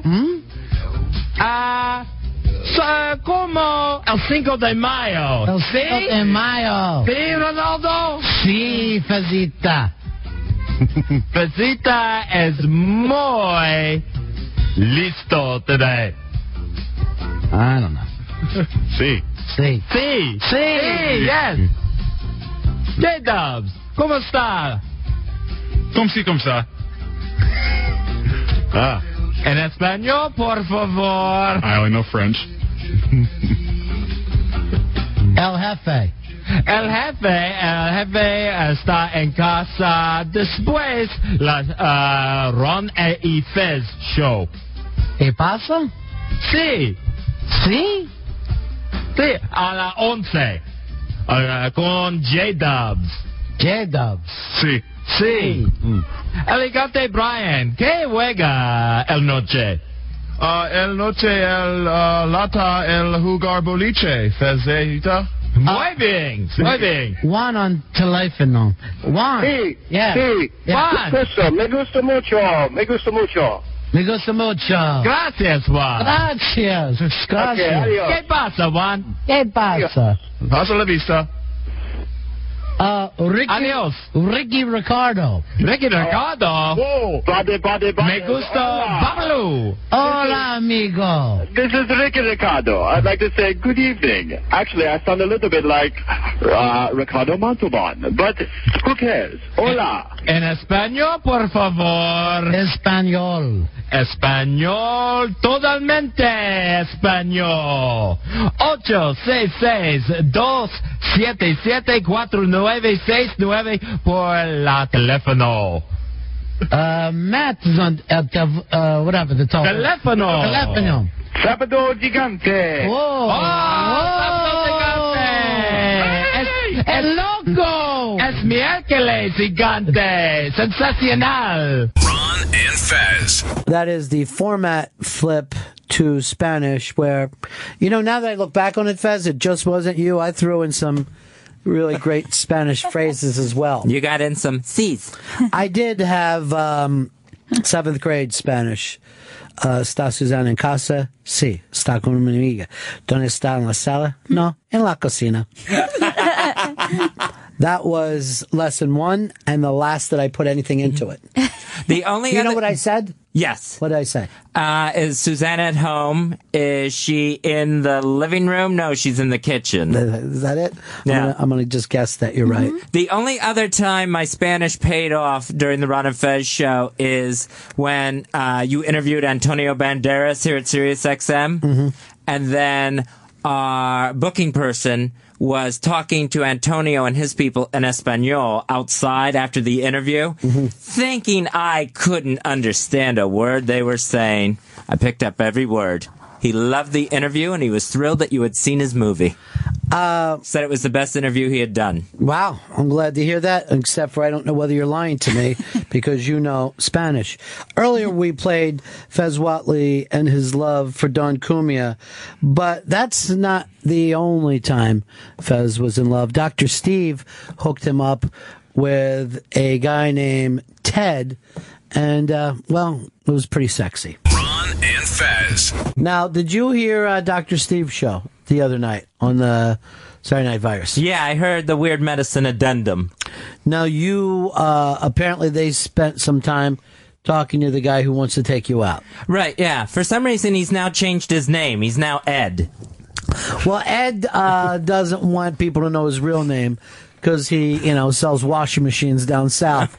And apparently down there, they won't buy a washing machine from a gay guy. So he has to be Ed on the air. Oh, okay. No get a washing machine from him, honey. So, did the guy sound like he was really into you? No, it didn't sound like he was so into me. He said he still wanted to take me to a football game on a date, to a Tennessee Volunteers football game. But I don't think he sounded that into me. Maybe he's just not that into you. I'm going to pick up a book for you that all the girls pass around. Well, he's not into you now. He's got to get behind you. Then he'll get into you. No, not even that way. I don't even think he wanted into me that way at this point. It seemed like he was just wanting to go. It sounded like he was looking for someone to take his extra football ticket off of him. Maybe that's gay code. So what do you need to be wooed a little more than what he's doing? Well, I mean, I don't. I don't know if I'm interested, but that certainly wasn't wooing on the Saturday Night Virus. What would you like him to say to you? Well, it was like, it was basically like he ended up sitting next to me by mistake. Like, like there wasn't any, because I was told we got it from Dr. Steve that he wants to go out with you. Right, Does the guy not want to go out with you? I don't think so. I don't think he does. I think this is a cruel joke on Dr. Steve's part. You need to woo Fez a little bit. I'll show you how to act, Ed. Okay. His name's not even Ed. Fezzy. Yes. Beautiful sweat patterns you have going on right now. Don't mention my sweat patterns. That's not wooing. One looks like Asia, the other like South America. All right. It's because the South American side is dripping a little more. Fezzy, darling. Yes. Fezzy, darling. Yes, Ed. Your beard is as white as I've already came in it. See, you call that beard a cum catcher? No, I don't. I do. Neither do the Native Americans. Fezzy, your nostrils are wide enough for me to fuck. You know that? This isn't wooing. No, it's bringing up things that I'm sensitive about. I didn't know. Yes, that I'm nervous about. My pit stains. Yeah. My white beard. Yeah. My enlarged nostrils. Swear to God, I've known you literally half my life. Right. And I never knew that you were sensitive about that snout. Yeah. Yeah, I worry about my nostrils. Really? Yeah. I figure they're very large, and I figure everyone, and my nose isn't that big. So when we used to put that little curly tail on you and yell piggy, that always bothers you? That bothered me. Yeah. You didn't pick up on that? I had no idea. Seriously, you're going to have them filled in. With what? Cum. All right. Lots of Ed's cum. That's not wooing. It's just dirty talk. It's nasty, dirty talk. Fezzy, I've never had a date who's eaten quite so much. What are you using? A snow shovel as a utensil? This is fantastic. This is a romantic dinner conversation. Really? What did he say to you? You eat like a bird. Maybe something like that. Pterodactyl. Ed. And please don't bring up my nostrils. Fezzy, you smell like fear itself. That can't be good. Here is Bruce. Bruce, you're on Ron and Fez. Yeah, hey, Dave, really easy grade school way to learn to, eat your girl is just do the alphabet with your tongue like a paintbrush. Yeah, we're all very familiar with Mr. Sam Kinison, God rest his soul. Here's Dan. Dan on line 7, take your thumb off of it. You're on the Ron and Fez show. Hey, I'd like to try to woo Fez here. God help yourself. He's single. He's here to mingle. Hey, Fez, I just wanted to tell you, your fucking ass is so sweet, it's like cotton candy. You give me a fucking toothache over here. That's beautiful. Fez, would you like to go out with Dan? No, I don't think so. No. And I don't know if talking about eating my ass is wooing me. What's that? Why not? You want your ass eaten a little bit? Salad tossed? Yeah. Aren't you guys into that?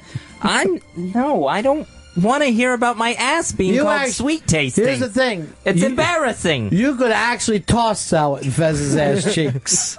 It's like a big fucking salad bowl. Maybe a side salad. No. A fucking house salad. A little individual size coleslaw.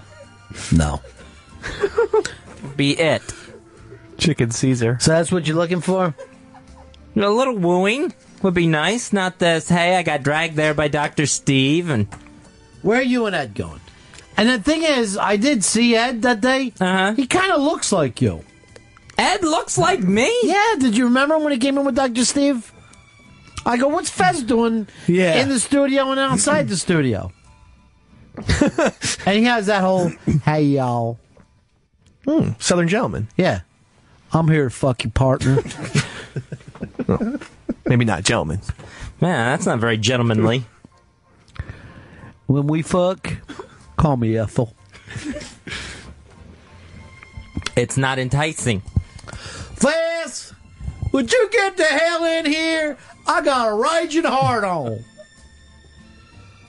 Fez, can I fuck you in the ass while we listen to Skinner? Yes. Well, you're as beautiful as Leonard Skinner, Fez. You're You're skinner pretty. Thank you, my southern lover. Fez, can I put lipstick on you? See, I don't think this is going to work out between me and Ed. I'll pick these flowers for you outside the garden. Those are carrots. Fez, would you please help me wash the trailer? These buckets are heavy. Running water would help. Fez, it's hot on my bare feet. Would you come on them? Thank you. It's not going to cool them off. It would only make them hotter. Forever and ever. Back and forth. Chris, you're on Ron and Fez. Hey, Fez, I'm sick of looking for a sugar daddy, and you're a perfect age to be my sugar granddaddy. Then we can eat chicken livers and ants, too, on our first date. Mmm. The old comments, that's not romantic. That doesn't help. That's not good for self-esteem. Fez, would you tell me about Benjamin Harrison? I don't know anything about Benjamin Harrison. Then just fuck my ass, thank you. I appreciate it.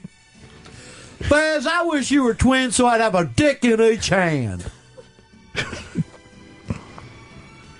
And I'd line your twin dicks up together, and then we'd come back and forth forever and ever. Not much of a fantasy imagination. Southern lover. Can we play Sweet Home Alabama at our wedding rehearsal? I'm not going to marry Ed. Shogun, you're on Fez. Dick 241. Hooah! Oh, Fez, I want to fucking fuck you in the ass until cum drips out of your mouth and I cut diamonds out of your back. Why is he doing a retarded voice? You're a great big fat girl.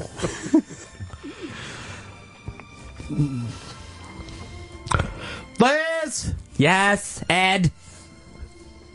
We got any bananas in that there kitchen?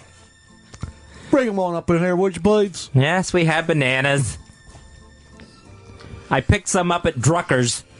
Could you peel the banana and then take the peel and put it on your raging heart on? And tell me you're making a fruit salad? I am not going to play banana dick with you, Ed. Could you put kumquat skins all over your balls? No, they're too sour, too acidy. Because if you had a TV in your asshole, I'd never stop watching it. I really wouldn't. That's a very nice thing to say, Ed. Does you realize that your nipples are bigger than my hubcaps? That's just wrong. Now I'm covering up in here. Fez? Yes, Ed. Do you love me enough to put on blackface and play a banjo? Because that's how much I love you, Fez. I wouldn't mind. Could you put a napkin over your dick and call it the Ku Klux cock? Thanks, Fez. Might as well. I was going to do it anyway. Much as I love you, I got to go sell washing machines. Good luck. Those pants ain't going to clean themselves. And just late at night. Fez? Yes, Ed.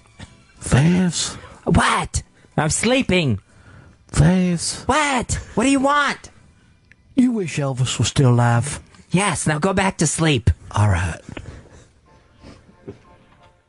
Fez? What? You like to deep fry everything and eat it? Because I sure do. Yes, it's good. Now go to sleep. You're perfect for me, Fez. I should never have gotten in this relationship. I wish I could deep fry your balls and put some bacon grease on. Keep the grease off my balls, Ed. Just saying that I love you, Fez. I understand, but find a different way to say it. Heart and soul. Did you sell any washboards today? Not a single. Not one washboard?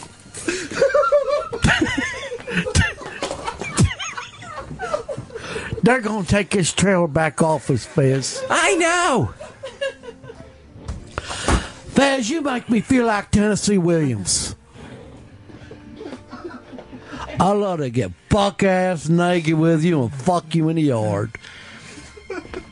That's not going to happen. We have neighbors. And they have dogs.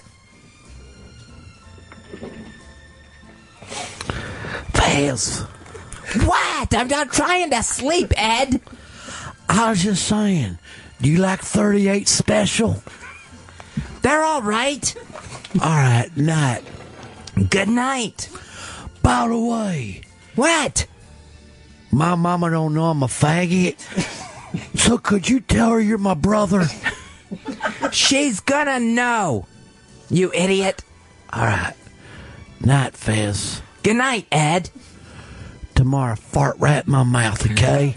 We'll talk about it in the morning. You fart in my mouth, and then I'll fart in your mouth. And that means we're married. It does not. That's a Tennessee wedding.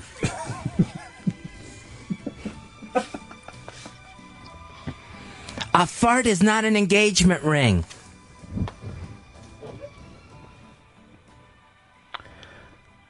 Jeff, you're on Ron and Fez. Go ahead, Jeff. Oh, hey. Fez, your ass is like a Chinese restaurant. I'll have the poo-poo platter. Good one. With the Olympics coming up. Fez. Yes, Ed? You ever wonder if the Ultimate Warrior could beat Jesus in a fight? I never think about that. You're my best friend, Fez. Thank you, Ed. We suck and fuck like Chuck and Buck. We sure do, Fez. You know, just because it rhymes doesn't make it a nice romantic poem. Fez? Yes, Ed. It sure is hard to sell washboards. I know. Have you tried down by the river? Nope. I just sell them under the overpass. Outside of Dollywood. I don't think those people need washboards. You're every bit as pretty as that Dolly Parton. And twice as fat. What? Twice as fat. It's not a good thing.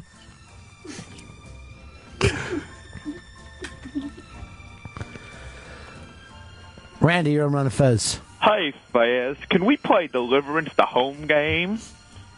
Squeal. Thanks, Randy. You remind me of that fat guy in Deliverance, Fez. Ned Beatty? Ned Beatty. I used to have a Ned Beatty poster. I didn't even know they made those, Ed. Well, it was Warren Beatty's poster, but I just cut out Ned's picture and stuck it up over it. Oh. Kevin, you're on Ron and Fez. Fez, I'm wearing cut-off dungarees and I'm shirtless. Dick punch you in the ear. Woo! It's a good look. So when are you supposed to be getting together with this guy?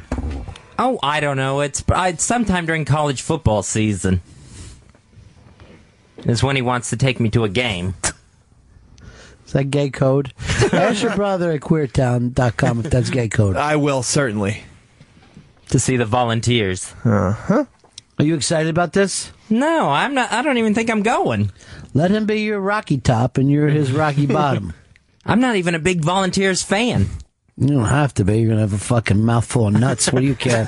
What's going on? Not at the game, I wouldn't. This is the best of Ron and Fez. Ron and Fez. On Raw Dog Comedy Hits. Channel 99. You know when sitcoms do clip shows from previous episodes? Yeah, well, it's kind of like that. This is the best of Ron and Fez. Ron and Fez. On Raw Dog Comedy Hits. Channel 99. We all come drowning in the deep blue sea.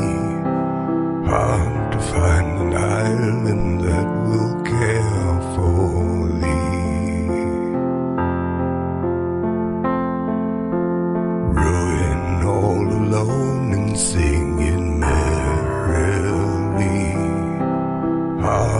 figure out when someone rescues thee.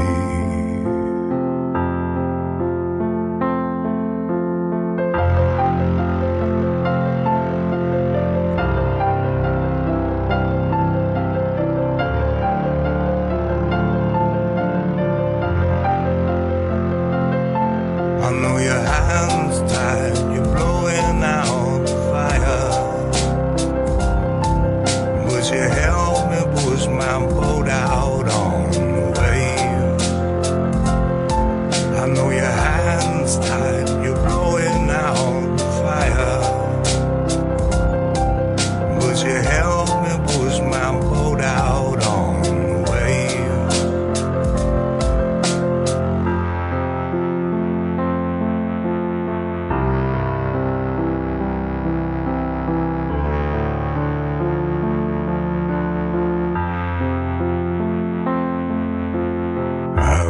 Out of drowning in the deep blue sea, couldn't find an island that would care for me.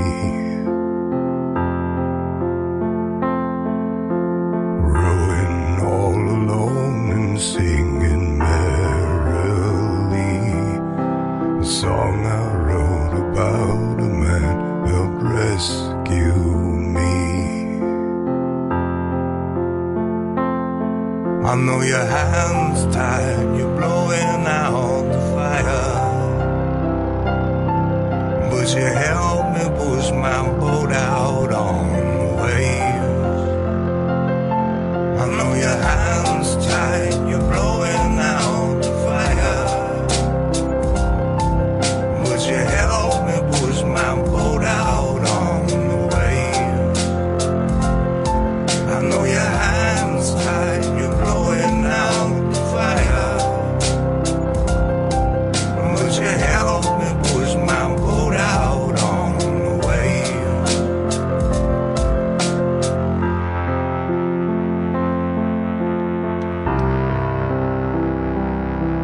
But you help me push my boat out on the wave. Afro and Friends. That is a new song by Sleeves. Such a wonderful performer that we've had the opportunity to meet here at the Ron and Fez Show. I remember a couple years ago, I went up to New Hampshire to see him live perform this one-man play. And I cannot begin to tell you how amazing this guy is. It's if Tom Waits and Eric Bogosian somehow had melded together. And it was just stunning how great this live show was. He's just a terrific, terrific performer. And we've talked about this, Fez, that one of the great blessings over our lives is how many great performers we've had the chance to meet. Some very, very famous, who everyone knows. Some before they got famous. And some that are just like Sleeves, that are just so unique. It's just stunning. It is the Ron and Fez Show. Looking back, and this has been so much fun to do this today, Fezzy, because it doesn't have all the emotion filled when we did this. But I will pull back the blinds that we've done these shows all week, and we did a variation of this one that was so god awful. It was the worst. It was so bad. And then we laughed afterwards, and I'm like, hey, dude, maybe that's the goodbye. It's just like we've left it, we've left anything that we had out on the field, and it's just like that thing of seeing Lou Gehrig leaning on his bat and having nothing left to give. But I do have to say this. Fez Whatley saying that he wants to quit radio And you say you don't even want to come back to it for a while. No, just stay away from a microphone for a long, long time. So now it's up to a long, long time. It's not forever? Oh, it's forever. Okay, yeah. So I'm not able to understand still with him. But that's done. You say you'll never go up to a microphone again. No, all done with radio. There is something about you saying that makes me personally want to give it a lifetime commitment. The thought of being away from a microphone doesn't make me even... Oh, it just gives me the heebie-jeebies. So a little later on in this broadcast, I'm going to announce what I'm up to next. I also just want to thank the Interrobang for just what a wonderful thing all week long of looking back at the show. I mean, the kindness and just so much fun stuff looking back at the show on the Interrobang this week. Well, why don't you go through some of that, Fez? You have the hashtag Goodbye Ron and Fez collection of tweets from friends, listeners, guests who have been on the show. Just that's really emotional for me to get through. Black Earl looks back at his time on Ron and Fez. It's a very sweet tribute from him. The games are a riot to me. The Ron and Fez side characters. I got 45 out of 46. Still no idea who I miss because it doesn't tell you. But if you can beat 45 out of 46, you should probably be the new Get Your Own Show. I'm dying to know who you picked that was wrong. I have no way of knowing. Yeah. But 45 out of 46, I think that qualifies you to move on to the tougher version of Ron and Fez supporting characters. Give me some of those questions because I haven't taken this one yet. All right, so this is where you have to match something that happened during the Ron and Fez years with the person who did it. So, let's see here. Originally named French bread pizza. Frenchie. You got that. Known for his, fuck that, you deal with me now rant. That's Billy Staples. No. Oh, no, that was Irish Alki. That was Irish Alki, yeah. Oh, God, loved Irish Alki. Played in an ultimate Frisbee league. Hans Bonance. That was? Let's see here. Intern who portrayed the sports character Jim Shorts. First of all, I was always been embarrassed about that because there was an actually famous guy in Chicago called Jim Shorts. That was Friday Fright. That was Friday Fright, the intern at WNEW. Known for the mashed potato bar at his wedding reception. That was Pitsy. And I don't want to give them all away, but had a drunken on-air date with Billy Staples. Slam time! That was Lobster Claus. Yep, see? You're ready. Yeah, I'm ready to move on. Thanks to Fitzy. My old friend Fitzy. And a new game going up on the site today, the Ronnie B. Quotes game. Oh. So that'll be up on the site. That's the only game that actually makes me laugh. But thanks to the guys on Twitter that collect the Ronnie B. Quotes. And that takes us all the way back to Whackbag, who used to do Ron Bennington's Line of the Day, and then gave me really cool books based on that. All right, Fez, we said that we would play you Hypnotized.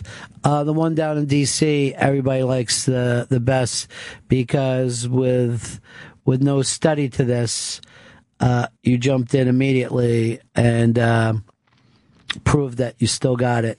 So this is Fez Whatley, Hypnotized. Ron and Fez. Oh, buddy.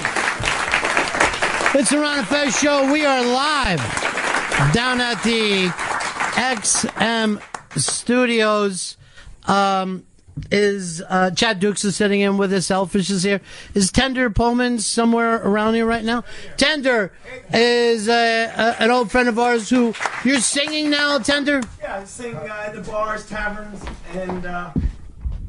waiting for the mic. Yeah. Yeah, singing in the bars and taverns and journeyman player, but I actually had the wonderful opportunity to open a concert for James Taylor a couple of months ago. Wow, so, that's really great. Yeah, it was fabulous. Was he able to follow you? He told me backstage he thought I was really good.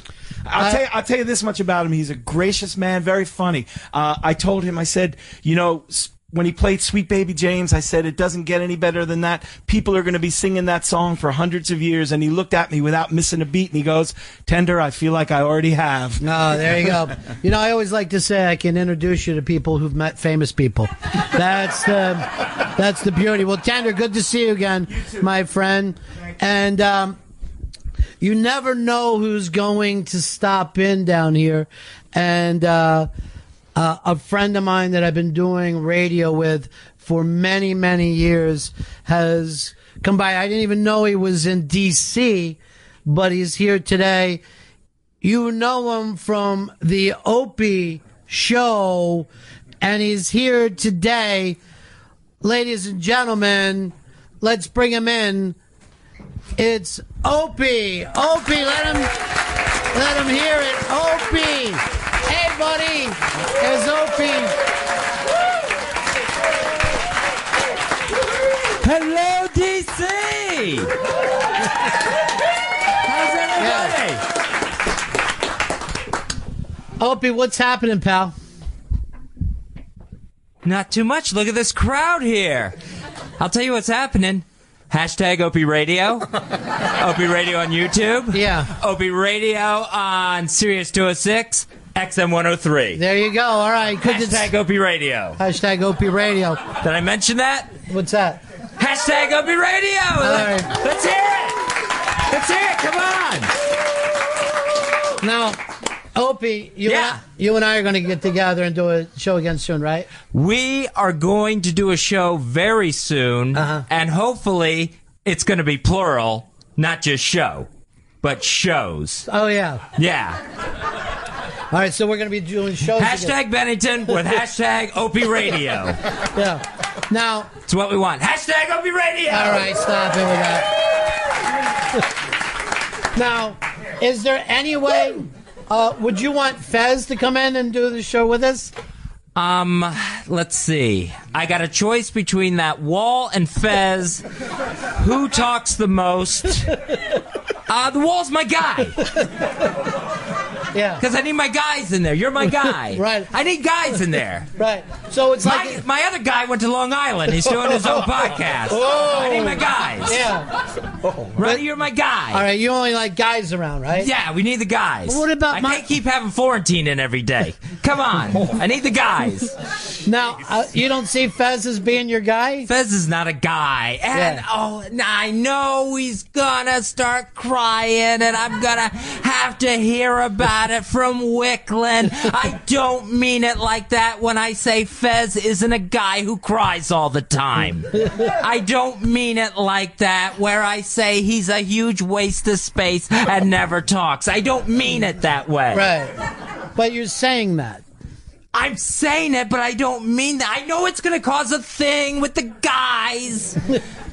And with Don. Don's my guy, and I'm going to have to talk to... I'm going to have to have a guy talk with Don. So... It's so frustrating. Yeah. So... Hashtag Opie Radio. So, you're promoting Opie Radio right now. I'm promoting Opie Radio. Yeah. I'm promoting hashtag Bennington because this is it. Let's face it. This is it. Right. You know? I'm down a man. You're down something. I don't know what it is. Hashtag Opie Radio. Why not combine hashtags? Hashtag Bennington, super hashtag Opie Radio.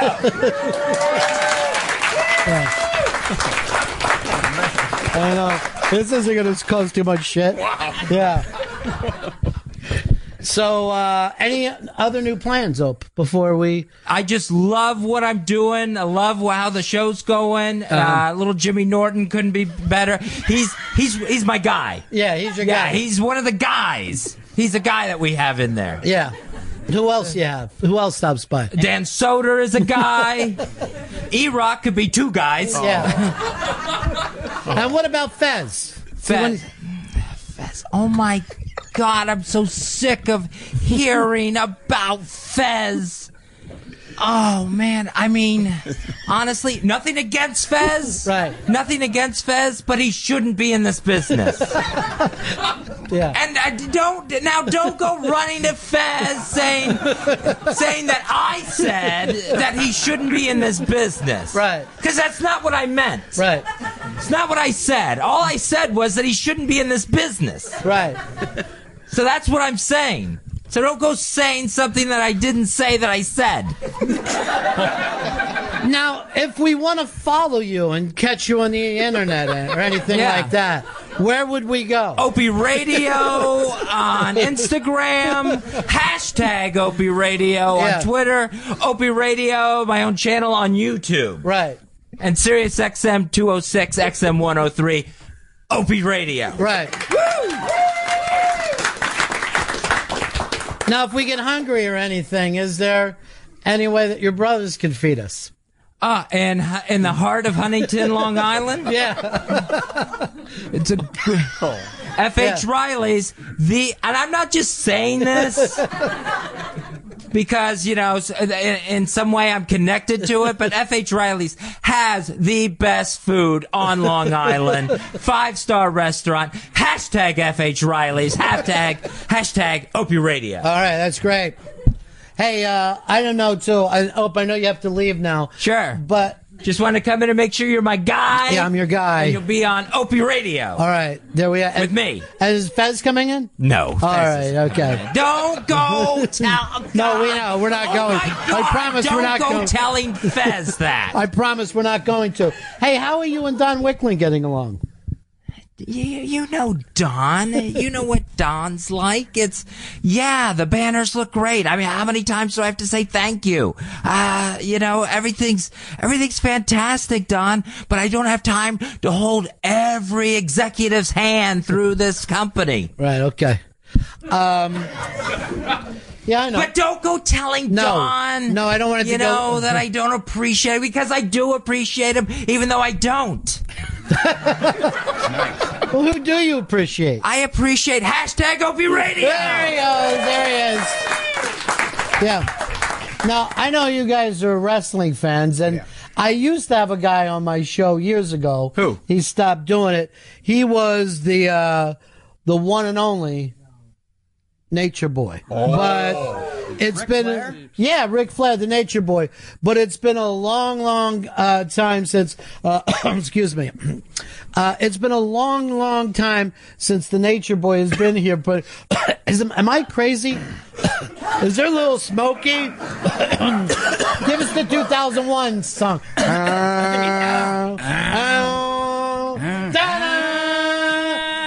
coming to that smoke. It's the Nature Boy. 3 eyes. Listen up! This is the Nature Boy! Woo! Styling and profiling with the Ron and Fez Show right here in the heart of D.C., the District of Columbia. Woo! Not far from the White House. Well, it will be in another couple years. Oh, jeez. That's racism. That's racism. Flair's a racist? That's racism. Yeah, Flair turned out to be a racist. We didn't know Racist it. like nobody's business, I know. brother. I know. What? That racism? No, that's you're hypnotized. You don't mean this. I'm from North Carolina. No. Whoa, Charlotte. No. Oh, I gotta let you go though, because I was telling you guys, I'm very, very excited. A big comedian is stopping by here. Wow. Gilbert Godfrey is going to come in. He's our next guest, and Gilbert Godfrey is going to be here. He's really one of the best comics working today. And if you folks would please put your hands together for the one and only Gilbert Godfrey. Yeah, Gilbert Godfrey.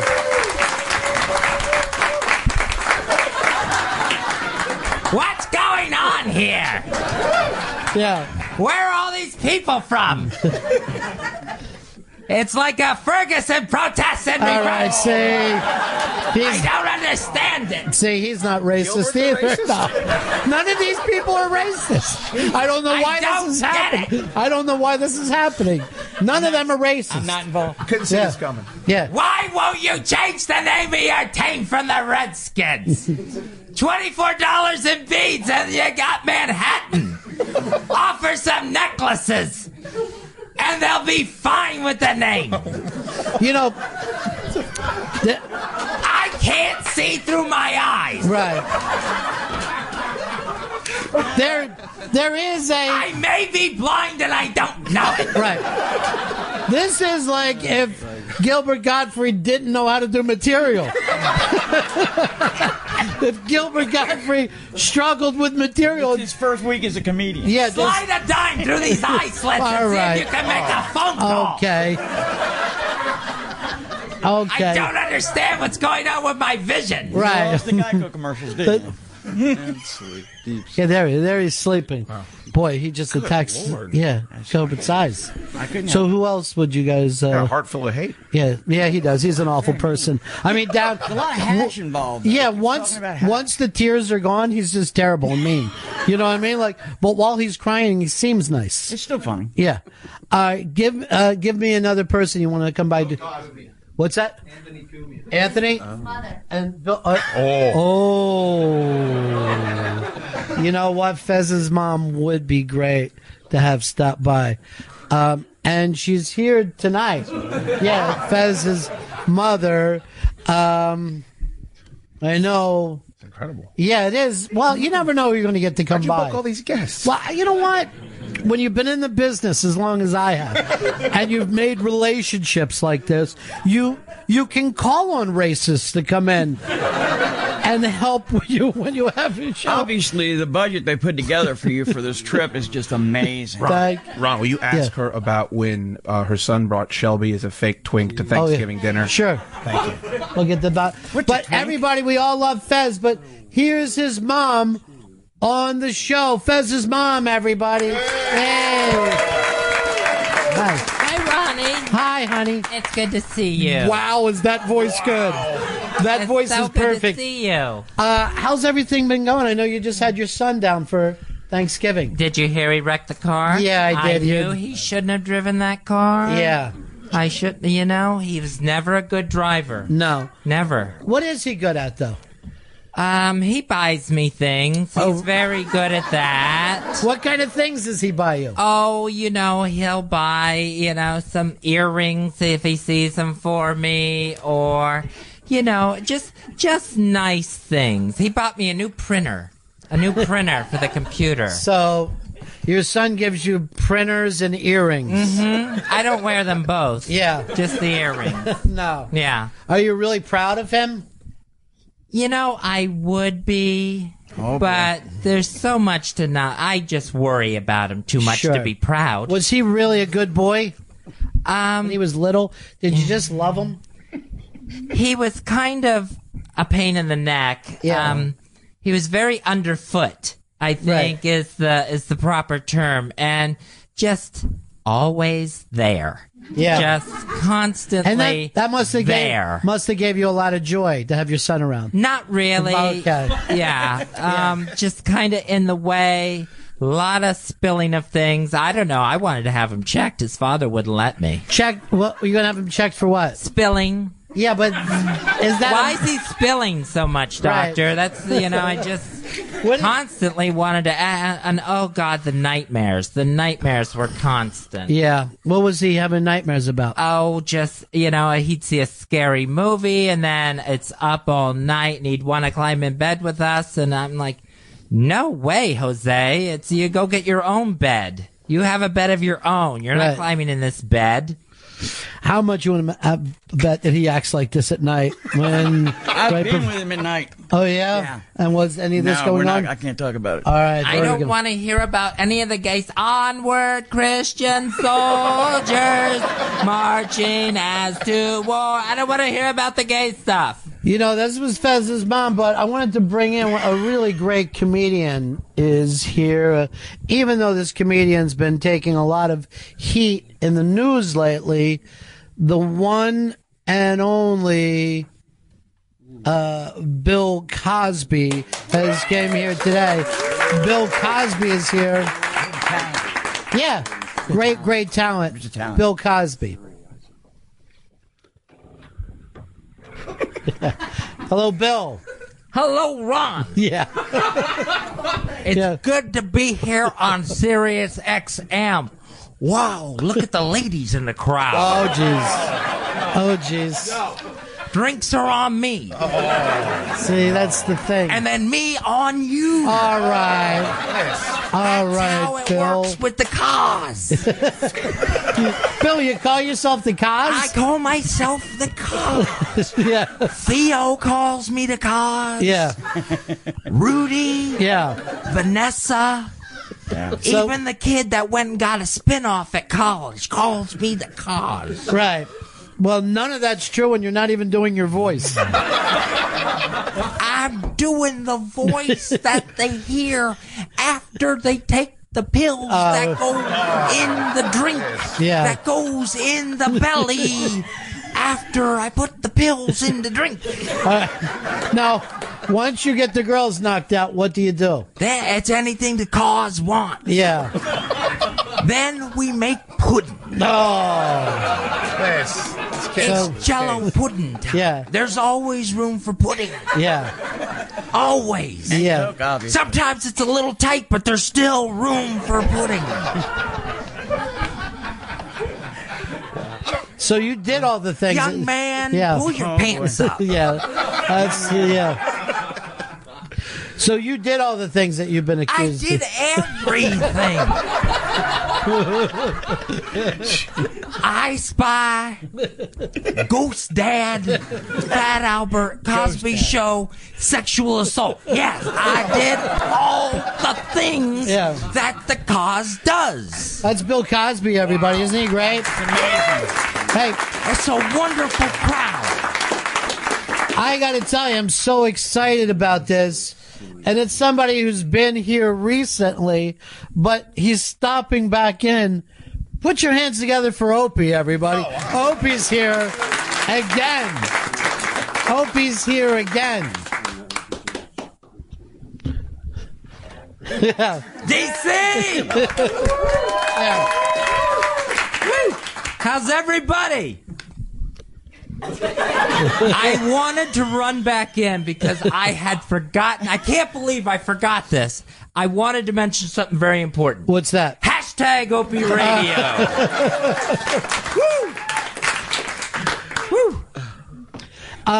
Now, are you bringing Fez on Opie Radio at all? I'm not going to. You know, when we. God. You know, I have enough of this in my own life, and you start. It's not that I don't like Fez, right? But here's the thing: I don't like Fez. I really don't care for him. I don't like him. Management should step in and do something about it. But what I don't want people doing is going back and saying that I don't like him, that I don't care for him, and that management should step in and do something about that, because I never said that. Right. Now, you planned... After I said it. You planned something really nice for Fez. You were getting him together with Jimmy to do the Jizz Show. The Jizz Show? Yeah. Who wants to see the Jizz Show? Yeah. Who wants to hear that? On Opie Radio, that's a hashtag. It is a hashtag? That's hashtag Opie Radio. So why didn't it work out? Fez thought we were setting some... This is how crazy it gets, Ron. Yeah. Fez thought we were setting him up, setting some sort of trap for him, that we were going to ambush him, I don't know, make fun of him, make him cry, when all we wanted to do was have him come on the show, do the Jizz Show with Jimmy, and then we could make fun of him and make him cry and lead him into a trap. So you were going to be mean to him? Yes! Yeah. And we didn't get to do it. That would have been great radio. We're doing great radio. Me and my guys. Right. We're doing great radio. And we didn't get to do the great Jizz show because Fez wouldn't walk into our trap. I hate it. I swear. I hate it here. And I just hate it when people won't walk into our traps. It's like, what do you have to do to trap somebody around? And I go to Wiki and forget it. It's like talking to a wall. He won't let Fez walk into the trap. No. So, forget it. Forget it. And don't go telling Fez I wanted to set him up for a trap because then I'm not going to be able to set him up for the next trap. Right. Do you have any big guests coming up? Anything big on the OB radio show? Got Florentine coming in again. Dan Soder's gonna be back. Somehow he did 12 shows in one 5-day week. I don't know how. Right. But it happened. Yeah. Doug Benson's coming back in. So it's working. It's going good. Yeah, it is. It's going good. Can we get Lady Di on the phone? I don't want to talk to Lady Di, so please get her on the phone. I can't stand talking to her. Do we have her yet? E-Rock, you want to take the fucking bagel out of your mouth and call Lady Di, who I don't want on the air? What about Sam? Yeah, big fan of Sam? Oh, Sam. Sam's out for himself. Hashtag not Sam. What's that? It's nothing compared to hashtag Opie Radio.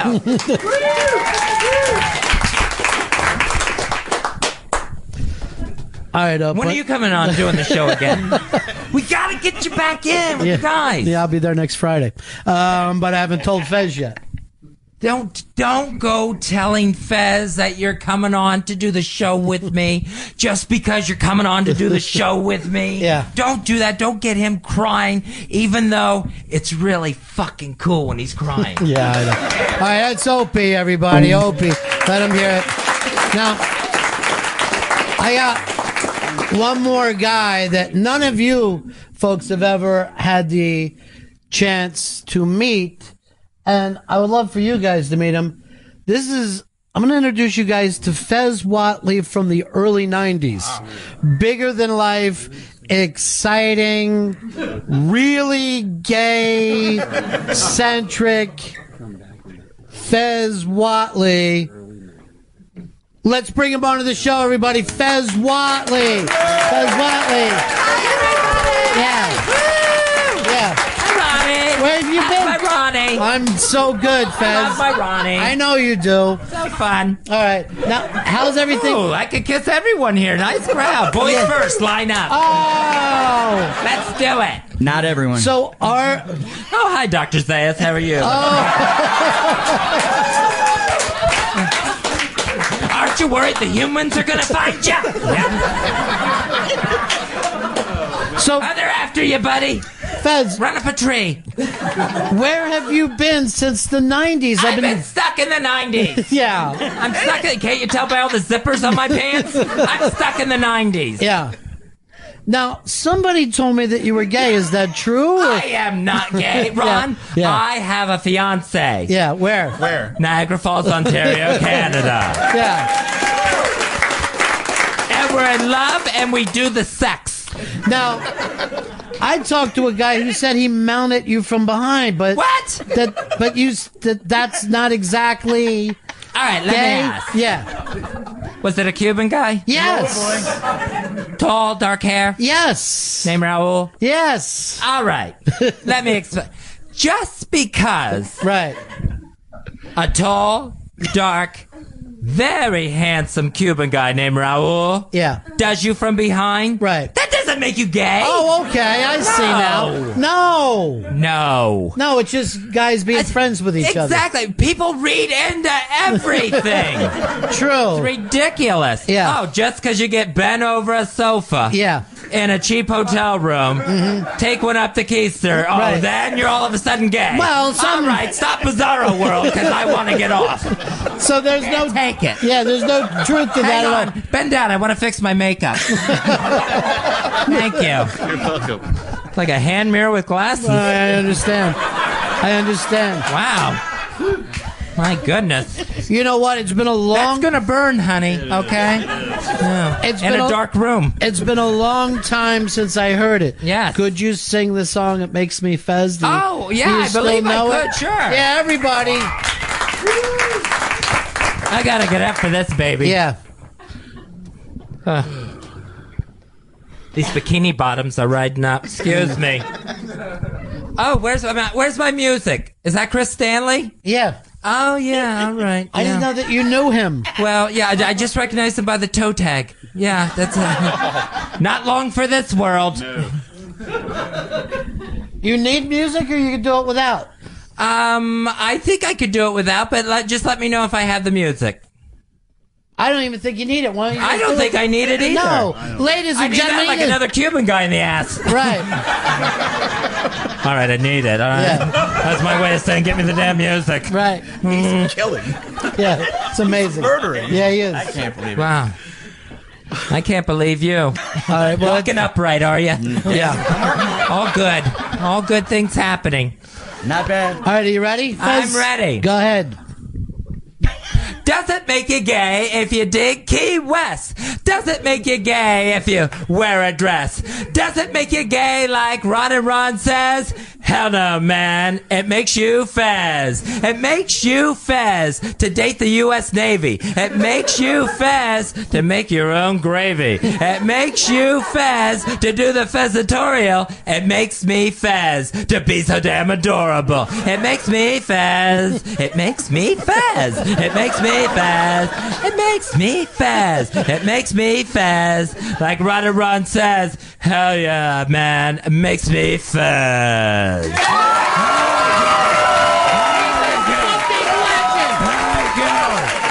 He's a legend. Thank you. He deserves your respect. Those two guys were applauding by banging their erections together. That's cute. All right, Don, knock this prick out. Stand by for more of the best of Ron and Fez. Ron and Fez on Raw Dog. Raw Dog Comedy Hits. Channel 99. And now, back to the best of Ron and Fez. Ron and Fez. Raw Dog. Comedy Hits. Channel 99. You're on Ron and Fez. You want to pretend? No. Oh, God, it couldn't get any worse tonight. That we're ninja warriors? Okay. And I'm like the super black belt or something? All right, Kenny Allen. So pretend that you guys are like only white belts and I'm training you? Why are we only white belts? All right, but what if both of us, let's just attack him, Fez. We'll start chopping. Yeah, we'll use our power. What? I'm your buddy. All right. Training you. That's our buddy. Oh, okay. I guess we wouldn't attack our buddy. Then what? Pretend All right. that you guys are like really slow. So pretend that I always say, why are you so slowy, slowy? Why you gotta be so slowy? All right, now pretend I have a gun. Yeah. No. What? You're too slowy to get a gun. Why are you so slowy, slow? All right, stop teasing us. If you would train us better, we wouldn't be. Listen, All right, go ahead. playing the game with you. All right, and I also have one of those ninja stars. No. And I have have everything. You guys only white belts. All right. You can't get objects like that. Okay. What if I had atomic nunchucks? No. None of that. Man. So pretend Right, we're pretending. that there's like evil ninjas and they're trying to kill us. Right. And I like chop at all of them. Okay. And they all like fall. And somehow they kill you guys like easily. How? Easily? Well, no. All right, let's pretend that Fez and I each have a force field. Right, No. and I couldn't. Yeah. No. Why not? Because you guys don't have superpowers like I do. Well, if you chopped them, maybe Ronnie and I could have super kicks. But we're fast. No. Yeah. We're very fast. I'm the one who says things. All right. So pretend that I killed them. Right. And I bring you guys back, like, with superpowers or something. Great. So we now have superpowers. All right. Listen. What? No. Yeah. You don't have superpowers. Okay. Oh, you had the superpowers. That's how you brought us back. Yeah. All right. So you guys don't have superpowers. Make us faster then. No. Give us too slowery. Why you gotta be so slowery? There's no need to tease us. Listen. You know what? We're not even doing this anymore. We're not doing anything with you. You won't play right. You're no fun to pretend with. What? I'm the leader. He's the leader? Yeah. I vote boss of me. You know, I vote Fez is the leader. Fez is the new leader. Thank you. Ninja Force, I am the leader. What the hell? And I have lasers in my eyes. No! And my atomic nunchucks just got here. You guys won't let me be the leader. Don't tell! I'm telling. Don't tell! Now he's gonna tell. Don't! There he goes. Now he's telling, Ronnie. Let's get out of here. Run! Run before he gets his mom. That is from the WNEW era. Kenny Allen calling in. Who, Gail, you actually know Kenny Allen? I know Kenny personally. Yeah. Nobody's funnier than that. No, very, very funny. Kenny Allen. What a very funny little kid. And just great times. It's Ron and Fez look back, and we're getting ready to wrap this one up and put Fezzy on a plane and send him away. I'm Ron Bennington. There's Fez Whatley. With us as always, Gail Bennington, no relation, and Chris Stanley, I believe distant relation. This, by the way, Fez retiring hit Chris Stanley so hard that you actually fake cried on the air. I never fake cried. That was real emotion. Those were real tears. I've seen animals dying that didn't make sounds like that. It's bullshit. I don't think you've ever seen an animal die, Fez, if I'm going to be totally honest. There's nothing there's nothing about you that makes me think there's a guy who's watched a lot of animals crying. Well, I'll explain to you, because you've never been through a format shift or anything like that. When you do a radio show with someone and then that show is over and they leave, you never talk to them again, Chris. So you will be saying goodbye to Fez forever. I didn't realize it was that permanent.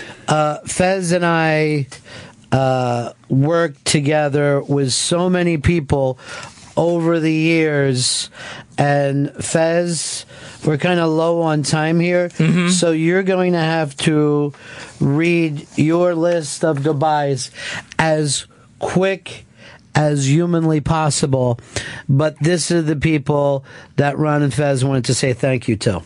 Ron Diaz, Carrie Curlop, Sean Portman, Charlie Logan, Russ Album, Scotty Phillips, Becky Flash Gordon, Fast Eddie, Flipper, Billy the Phone Freak, Gary Spivey, Don Capone, Robert Reed, Noby, Ann LaDon, Joe Corbett, Julie Folman, Neil Rogers, Grego, Joe Buffett, Batman, Tuttle, Darlene, Allie, Taft Moore, Scudero, Crow Sports, Jeremy Coleman, Ken Stevens, Opie, Anthony, Jim Norton, Eddie Trunk, Black Earl Douglas, Ben Sparks, Pete Johnson, Engineer, Radio Chick, Butchie, Chuck Nice, Don Geronimo, Mike O'Meara, Buzz Burbank, Rob Spiewak, Lisa Orban, Eric the Bread, Al Jefe, J Dubs, Alan Line1, Cameron Gray, Spoon, Wonderboy, Keisha, Giant Brian, Eric Logan, Don Wiki Wicklund, Bruce Berenston, Steve Blatter, Rob Cross, Tim Sabian, Gil Edwards, Michelle with one L, Hard Rock Johnny, Sam Roberts, E-Rock, Travis, Derek, A-Train, Roland, Cousin Brucey, Dr. Steve, Hillary Schuff, Samantha, Steve Leeds, Liam, Laura, Spencer, Annabella, Nadine, Jeff Regan, Tracy, Chris Gibbons, Eric, John Hancock, Frank DeCaro, Eugene, Mars, Master Poe, Master Joe, Caroline, and Jenny Hutt.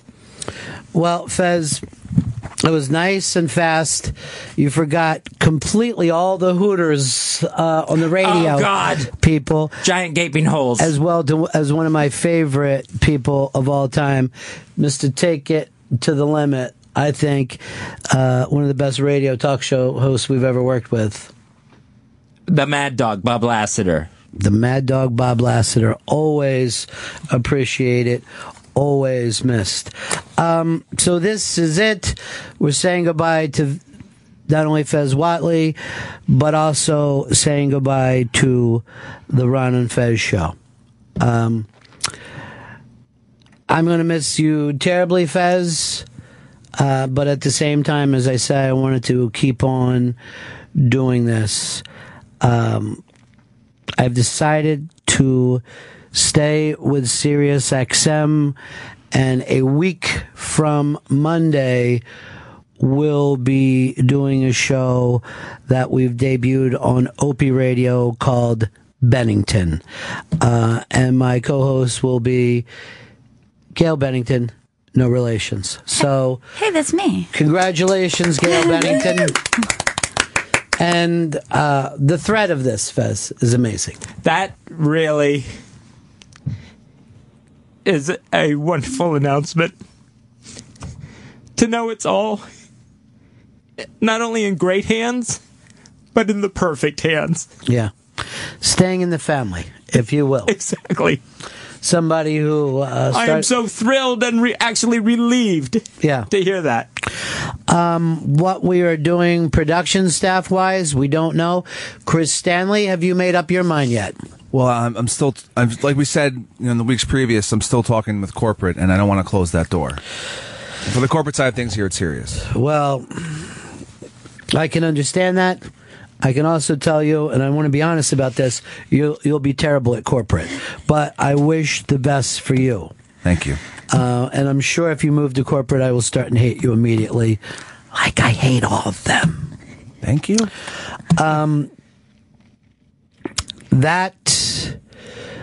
As we wrap this up, Fez, I wanted to say, to long-term listeners of this show, to know that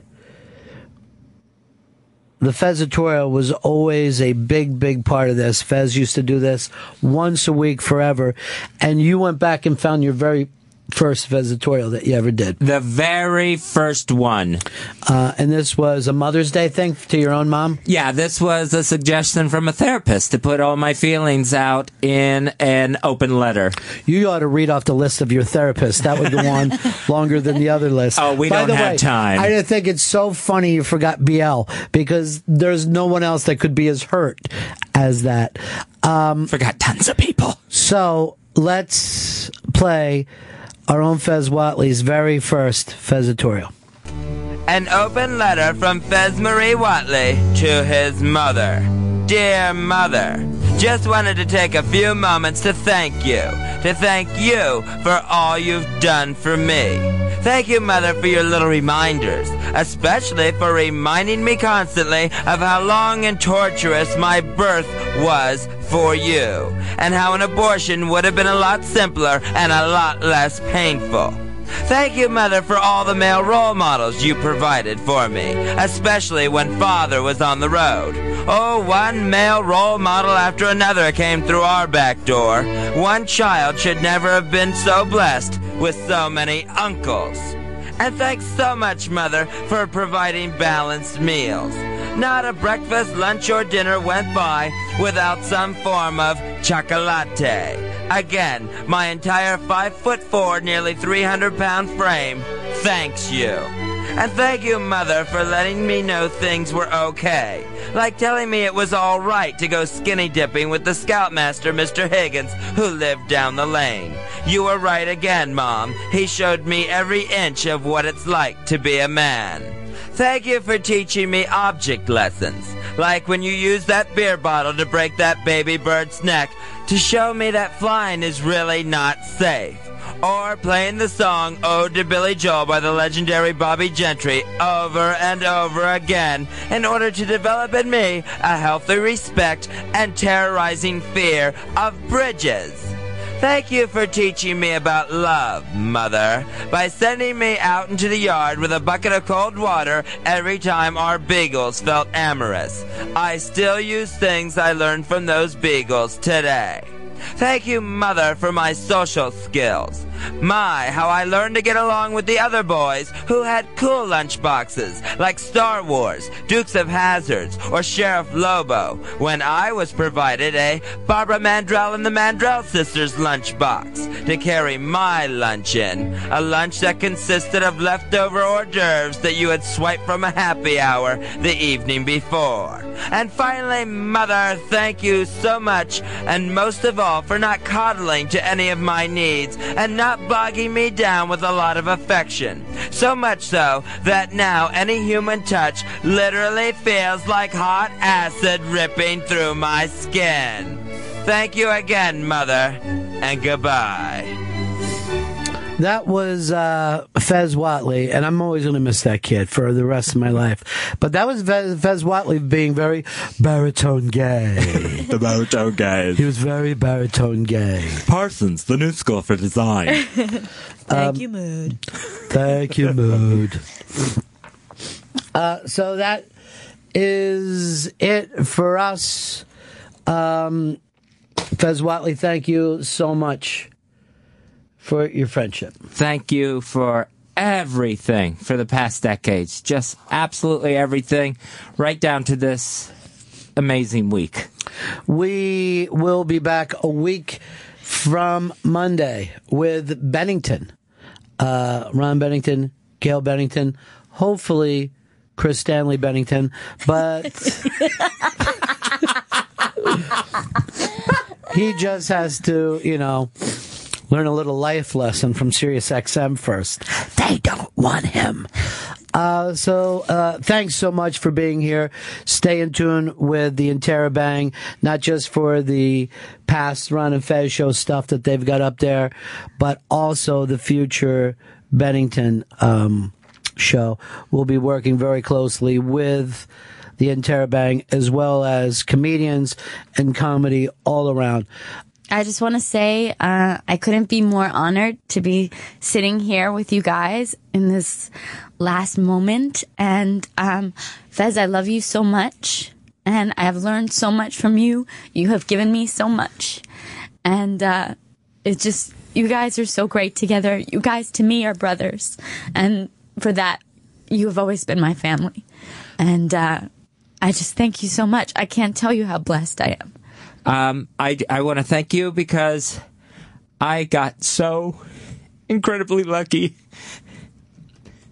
to see you and your brother just grow into the amazing adults and people that you've become. It's just an honor. And I won't say your mom's box on this last show because I would do this all over again. It was a privilege. And we'll end this as we do every day, as we say, so long. And thanks for all the fish.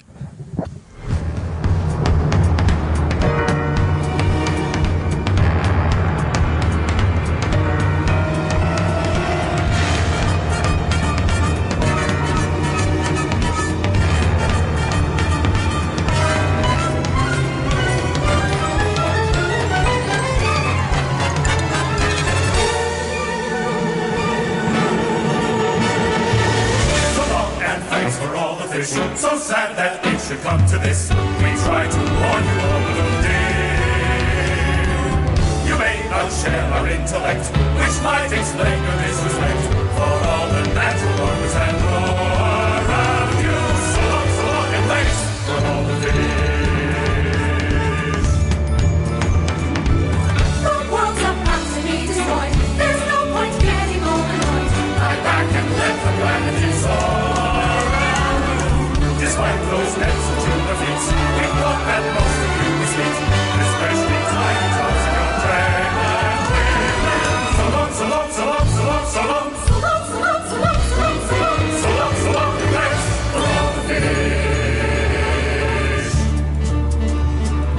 If I had just one last wish, I would like a tasty fish.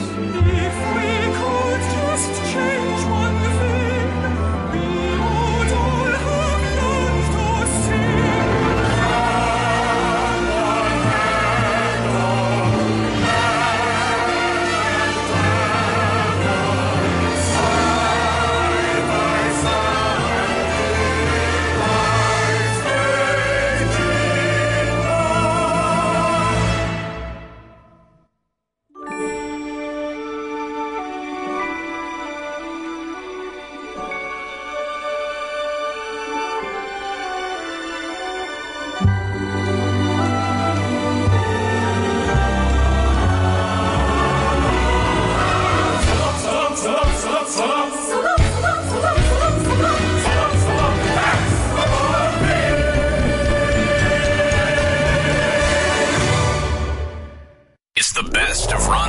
on Raw Dog Comedy Hits.